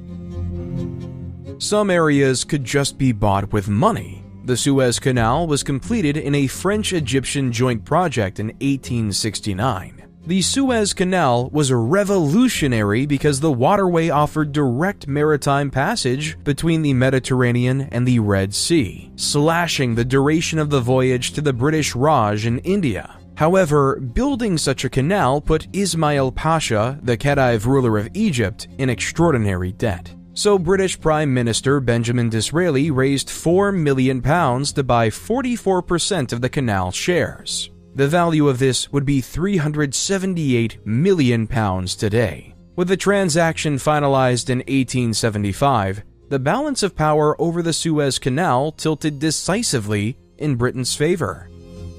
Sometimes other countries would be asked to join. In December of 1878, Sir Henry Bartle Frere sent an ultimatum to the Zulu king Cetshwayo. Frere felt that Zulus was getting too strong and needed to be stopped, so he told the Zulu to surrender or go to war. Cetshwayo chose to fight. So on January 22, 1879, on the plains of Isandlwana, the two forces first clashed with unforgettable fury. Using traditional tactics and shields, the disciplined Impi overran the British camp in an unprecedented victory, leaving over 1,300 British soldiers lifeless on the battlefield. However, spears and shields made out of cowhide can't beat muskets and helmets in the long run. On March 29th, the Zulu warriors faced a setback at Kambala, and by April 2nd at Jinjandlovu, it was evident that British technological superiority was beginning to tell. July 4th marked the final act of this drama. At the Royal Kraal of Ulundi, British and Zulu forces clashed for the last time. The British, under Lord Chelmsford, dealt a decisive blow, capturing the Zulu capital, allowing Britain even more control in South Africa. However, the British weren't done in South Africa because in December 1880, the Boers declared the gold-rich region of Transvaal independent, challenging the might of the British. A series of confrontations ensued. Using their intimate knowledge of the terrain, the Boers ambushed British troops at Brunghartsspruit, delivering a stinging blow. The British faced a monumental defeat atop Majuba Hill in February 1881. Losing their commander, Major General Sir George Pomeroy Colley. The intensity of Boers' resistance forced the British into reconciliation. By March 1881, the Treaty of Pretoria was signed, returning the Transvaal to the Boers, but under British suzerainty. Egypt, the once great country filled with pyramids and pharaohs, is now in debt to foreign bankers with little future prosperity. Ahmed Urabi, a young and charismatic officer in the Egyptian army, was ready for a change. Born into a peasant family, he had risen through the military ranks, not because of any privileged birthright, but due to sheer determination and skill. He saw the disparity daily, the Ottoman and Egyptian elite reveling in luxuries. At the same time, ordinary Egyptians toiled hard, sweat and blood feeding the elites and foreign bankers' dreams. Urabi met with fellow officers on a fateful day in a discreet tea house. Their passionate and heated conversations revolved around the pervasive European influence, the Suez Canal's control, and the need to restore dignity to the Egyptian people. That evening, casual musings evolved into an emotional vow to spark change. As word of his objectives spread, his cause quickly found resonance with the broader population. The grievances of the military mirrored that of the ordinary Egyptian, resentment against the ruling elite and the intrusive European powers. This broad-based support transformed Urabi's movement from a military mutiny into a nationalist revolt. The message was clear: Egypt for Egyptians, free from foreign dominance. However, Britain, deeply vested in Egypt due to the Suez Canal's strategic importance, viewed the Urabi-led movement as a threat. In 1882, alarmed by the nationalist fervor, British forces launched an intervention. The climax came at the Battle of Tel el-Kebir, where British troops defeated Urabi's army decisively. The aftermath was predictable. Ahmed Urabi was exiled to India, and while Egypt remained ostensibly an Ottoman province, it became a de facto British protectorate. The geopolitical realities of the Suez Canal and Britain's imperial designs meant that Egypt would remain under British influence for decades to come. On November 15, 1884, Chancellor of Germany Otto von Bismarck invited 14 representatives to Berlin to discuss the looming issue: colonization of Africa. At the time, it was politically necessary to spread the influence of your country over to the lands of another, because your regime would seem more powerful the more ground you could control. Since Europe had access to better military technology, they readily took over giant swaths of land. The issue, at least in the European minds, was that they didn't want to go to war with one another. Peace within Europe was the best way for them to reach prosperity. So, as the 14 nations met at the Berlin Conference, they decided to set the ground rules for how to colonize. During the conference, Germany had this idea that no colonial power should have any legal right to a territory unless the state exercised solid and effective political control, and if so, only for a limited period, essentially an occupational force. However, since England has been on the continent since the days of the slave ships of John Hawkins in 1562, they had a different idea. Like their colonies in India, they wanted to gain as much land on the continent as possible with minimal responsibility to make as much money as possible. Britain, represented by Edward Baldwin Mallet, got the conference to agree that any European nation could claim whatever land it liked with no repercussions. Of course, at this conference, there was no representation of Africa. No one at the meeting knew of their unique cultures, how the different tribes operated, and how they weren't all the same. At the Conference of Berlin, Africa was just a map that needed more European flags. Trades were made, Germany acknowledged Britain's claim over Zanzibar, and Britain acknowledged Germany's claim over Tanzania. This helped the British gain massive control within the African continent. The Protectorate of Bechuanaland was formed in modern-day Botswana. The British East African Company oversaw an area of 246,000 square miles from modern-day Somalia to Kenya. While in the south, the British South Africa Company wanted to expand the company from Cape to Cairo. However, this was never truly realized. Instead, they were relegated to the lands of modern-day Zimbabwe and Zambia. More handshakes and deals were to be made. In the Heligoland-Zanzibar Treaty, Germany ceded control of the Sultanate of Zanzibar, territories that would make up Kenya, and the Kingdom of Uganda, in exchange for Heligoland, an island off the coast of Germany, the Caprivi Strip, and large parts of Togoland and Cameroon and West Africa. Soon enough, the British found themselves in control of the British Nyasaland, present-day Malawi, through the British Central Africa Protectorate, the formal colonization status of Uganda, and the British East Africa Company to include most of the Kenyan regions. As the British drew these lines, conflicts with the native Africans were bound to happen. However, when the British forces were holding Maxim guns, the predecessor of the machine gun, and the Ndebele people, who were famous for their warfare, consisted of traditional spears and tall shields, the battle would be quickly decided. The British under Cecil Rhodes surrounded the Ndebele capital of Bulawayo and renamed the city to Rhodesia. The Ndebele people revolted again 3 years later in 1896, despite their known technological disadvantage. The revolts caught the settlers off guard, and they took refuge in forts like Rhodesia. However, as the months passed, the company, bolstered by reinforcements from the British Empire, began to turn the tide. The rebellion was brutally suppressed, leaders were captured, and a new era of dominance in Britain. The Ndebele people weren't the only ones to face the wrath of physical force. In 1897, acting consul General James Phillips believed he could reform the Kingdom of Benin, modern-day Nigeria, ending practices like human sacrifice. Without formal authorization, he ventured towards Benin City with a small party. even though he was warned of the risks during the kingdom's sacred season. His audacity met a tragic end at Ugbein village, where an ambush led by the Benin warriors claimed his life, and those of most of his party. Britain's response was swift and brutal. Admiral Sir Harry Rawson, armed with the Maxim guns, marshaled his forces. The goal was clear: retribution for Philips and the annexation of the kingdom. With their assegais and age-old strategies, the Benin warriors stood little chance against the British onslaught. Within weeks, the once majestic Benin city was aflame, its sacred bronzes pillaged and carried off to faraway lands as trophies of conquest. Benin was annexed into the British Empire.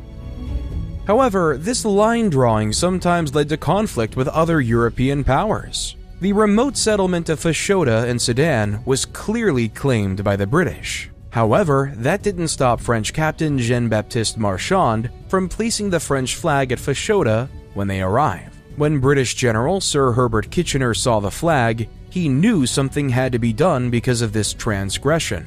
A tense standoff ensued. Both Marchand and Kitchener, representing the interests of their nations, realized that a single gunshot on this remote riverbank could ignite a war between two of the world's great powers. Yet, neither wished for conflict. In the sticky heat, the two commanders met. Marchand spoke of France's claim and arduous journey, while Kitchener underlined Britain's strategic interests in the Nile. Despite the gravity of the situation, both exhibited a certain respect for each other, understanding the stakes at hand. Back in Europe, news of the Fashoda incident sent ripples through the corridors of power. Neither country wanted war, especially over a distant outpost. Diplomats scrambled. Negotiations began, and after some time, an agreement was reached. France would withdraw from Fashoda, marking the end of their eastward ambitions in Africa. Meanwhile, in the grasslands of South Africa, the gold was found in the territories of the Boers. By October 1899, these tensions erupted into open conflict. The Boers, leveraging their deep understanding of the local terrain, adopted guerrilla tactics. They secured early victories, besieging key British-held towns like Ladysmith, Kimberley, and Mafeking. The British, initially underestimating the Boers, found themselves on the defensive as the war raged on. The Boers, primarily farmers by trade but fierce fighters by necessity, were deft in guerrilla warfare, striking quickly and melting back into the vast South African landscape. Traditional military strategies failed against such tactics, leading British commanders to believe that the key to defeating the Boers was to target their logistical and moral support. In pursuit of victory, Field Marshal Lord Roberts, and later General Lord Kitchener, sanctioned a policy called Scorched Earth.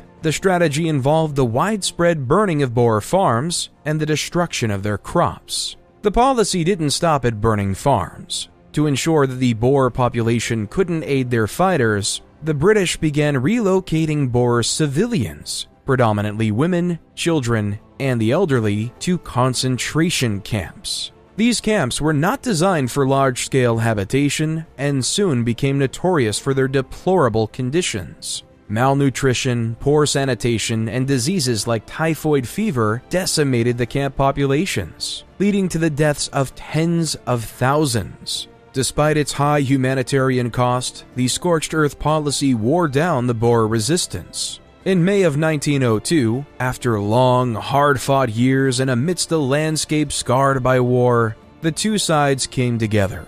The Treaty of Vereeniging was signed, and the Boer republics became a part of the British Empire.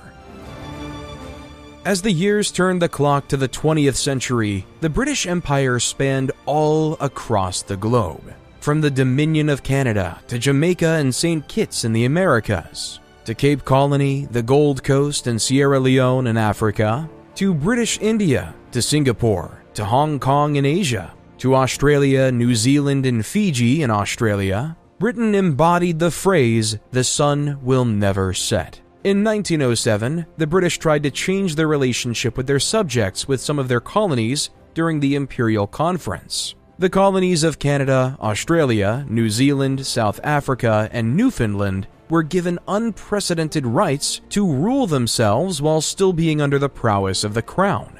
While in Persia, the Anglo-Russian Convention of 1907 divided Persia into spheres of influence, the north under Russian influence and the southeast under British influence, with the central region remaining neutral, while those in the Middle East were just now starting to be of interest to the British Empire. In 1908, the Persian city of Masjid-i-Suleiman, 1,180 feet below the desert, was a large oil reserve, able to make any empire a fortune.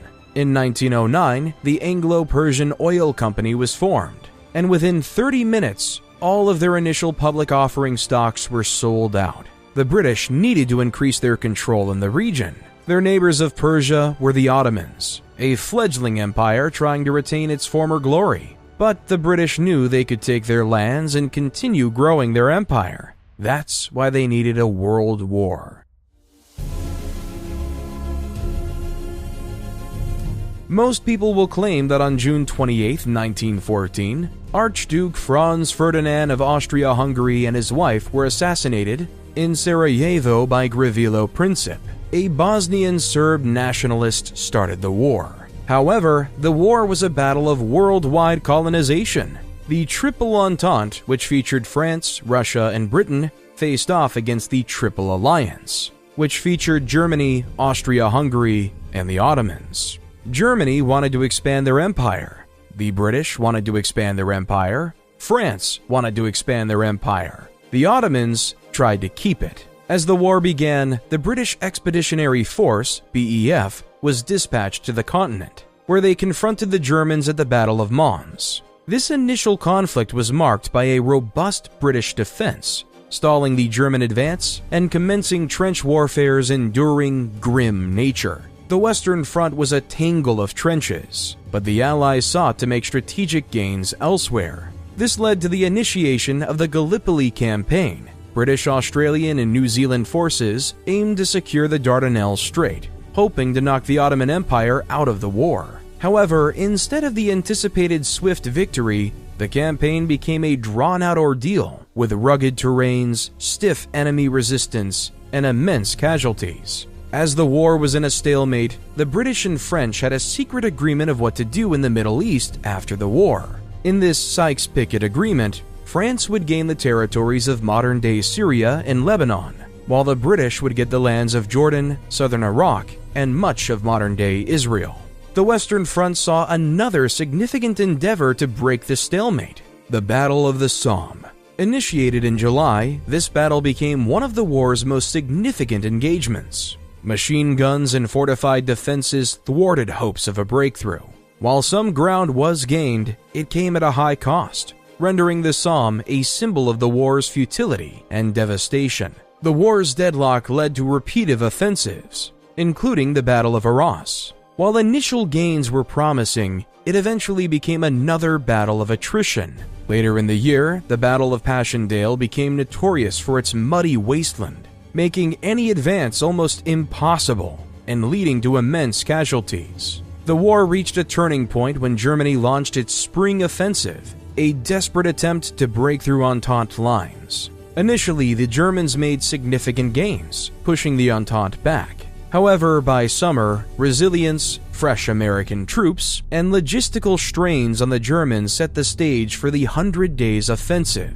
This series of Allied attacks gradually pushed the Germans back, eventually leading to the armistice in November, silencing the guns and marking the war's conclusion. When the Treaty of Versailles was signed in 1919, Germany was forced to surrender all their colonial territories, losing Tanganyika, modern-day Tanzania, to the British, Cameroon, and Togoland to a joint French-British coalition. In the Pacific, Nauru and the German colonies in New Guinea were placed under the joint mandate of Britain and Australia, while in the Middle East, the Ottoman Empire was fully dissolved. The Sykes-Picot Agreement was fully realized, and the British Empire stood at its peak.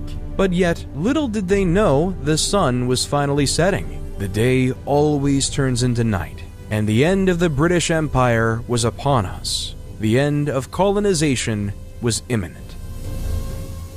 When one faces resistance, one must fight back. In the aftermath of World War I, India grew tired of being ignored by their colonial rulers. They wanted to speak out and fight. But in 1919, the Imperial Legislative Council in Delhi passed the Raleigh Act, which allowed the police to arrest anyone without reason.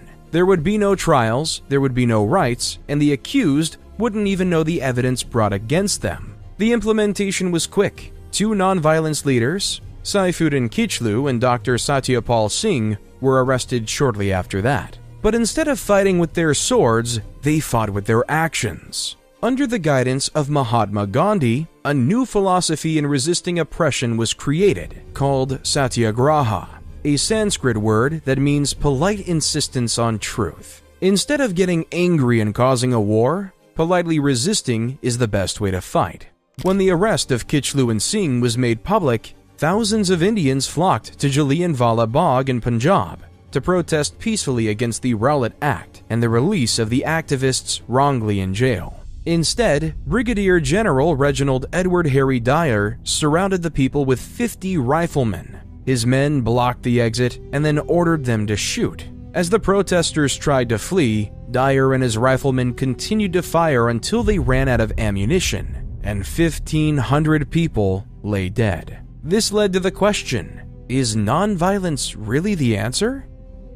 Ireland would test out their theory in their way. In the 1918 election, Irish voters had a choice. Do they want to follow the radical nationalist party called the Sinn Féin, or do they still want to be in the British Empire? The unequivocal demand by Sinn Féin's leader, Eamon de Valera, was for a united and independent Ireland. They won 73 of the 105 Irish seats in the British Parliament in the election. By January 1919, they declared themselves independent and recreated their parliament. With their parliament, they created the Irish Republican Army, IRA, to resist British rule in Ireland under the rule of Michael Collins. In response, the British sent soldiers nicknamed the Black and Tans to fight and quell the Irish resistance. The first battle struck Soloheadbig, Tipperary. On a crisp January, 2 unsuspecting Black and Tans fell to an IRA ambush. This marked the first blood of a war that would rage on for 2 years.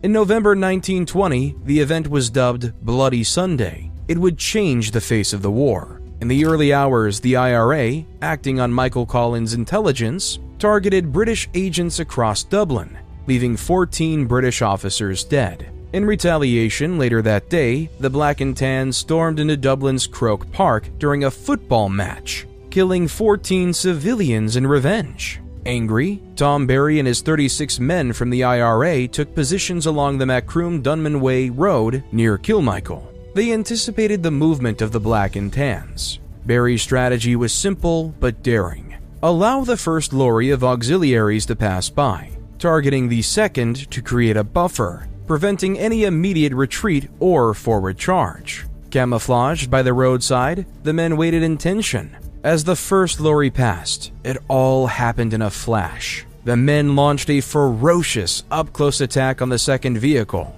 catching the auxiliaries off guard. Fighting was intense and hand-to-hand combat ensued. The first lorry soon realized the situation and returned, only to be met by a relentless barrage. When smoke cleared, 17 auxiliaries lay dead. The IRA had 3 casualties. But British forces, humiliated and angered by the audacity of the ambush and the scale of the loss, were quick to retaliate. Barely 2 weeks after Kilmichael, they attacked the city of Cork. They began by looting businesses and then escalating to arson. Residents awoke to an apocalyptic sight. The once thriving heart of Cork smoldered in ruins, the River Lee reflecting the embers of destruction. The sky was an eerie hue of orange, with dark plumes of smoke blotting the dawn. However, in 1921, Eamon de Valera negotiated a treaty with the British. Like the Confederation Catholics of Ireland in 1642, they created a parliament that swore an oath of allegiance to the British monarch. However, they would govern themselves as independent. Not all of Ireland agreed with the treaty. The 6 northern Anglican counties decided to remain part of the British Empire. So they formed their own country and were still represented in the British Parliament. Ireland was now separated. While back in India, the British Raj was struggling to hold power. To make money, the Raj imposed a salt tax, making it illegal for Indians to produce or sell salt without a colonial license. This simple oppressive act was a stark reminder of a colonial rule that had its grasp over the most fundamental aspects of Indian life. On the morning of March 12, 1930, Mahatma Gandhi and 78 ashram residents went on a protest march 240 miles to the coastal town of Dandi. On the march, they practiced satyagraha, showing respect and refusal to be violent against their oppressors. Gandhi and his group journeyed through dusty roads and met with swelling crowds. In every village and town, people gathered to catch a glimpse, hear him speak, and join in this act of defiance. The group grew, their footsteps echoing a rhythm of change, their path lined with flowers and accompanied by songs of freedom. With his walking stick in hand, Gandhi spoke fervently about non-violence and the injustice of the salt tax. He painted a vision of an India free from the shackles of colonial rule, urging his followers to embrace civil disobedience but always to remain peaceful. After 24 days, the sea came into view. The salty breeze hinted at their journey's end.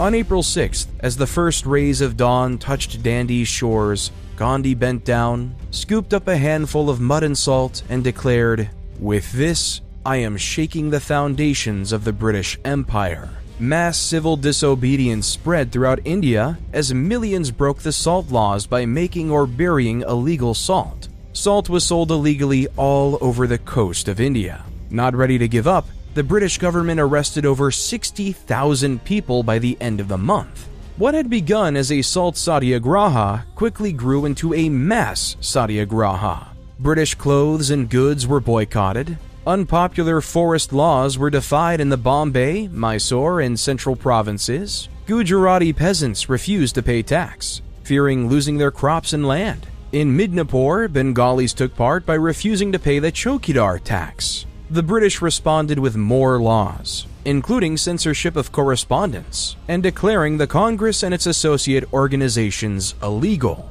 None of those measures slowed the civil disobedience movement. The people were willing to fight for their actions, and 5 years later, in 1935, their efforts were starting to pay off. The Government of India Act allowed India to rule itself partially. For the first time since the establishment of the Raj, an Indian representative was allowed to have power. In 1937, they had their first election. However, India would be placed on the back burner, as Germany, under Adolf Hitler, was invading Poland. Britain, upholding its guarantee to the Polish state, declared war.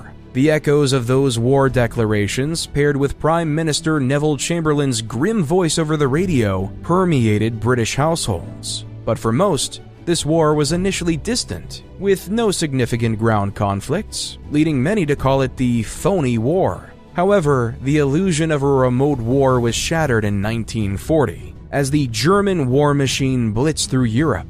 British forces were quickly pushed back to the beaches of Dunkirk. The situation seemed dire. Yet across the English Channel, an armada of vessels ranging from Navy ships to fishing boats sailed to rescue stranded soldiers in what became known as Operation Dynamo. Families across Britain rejoiced as 338,000 troops returned, but the triumph was short-lived. The Battle of Britain saw the skies above London and other cities transformed into war zones. Night after night, families huddled in underground stations as the Luftwaffe dropped their deadly payloads. The spirit of defiance was captured in Churchill's voice, declaring that Britain would never surrender. 1941 brought hope.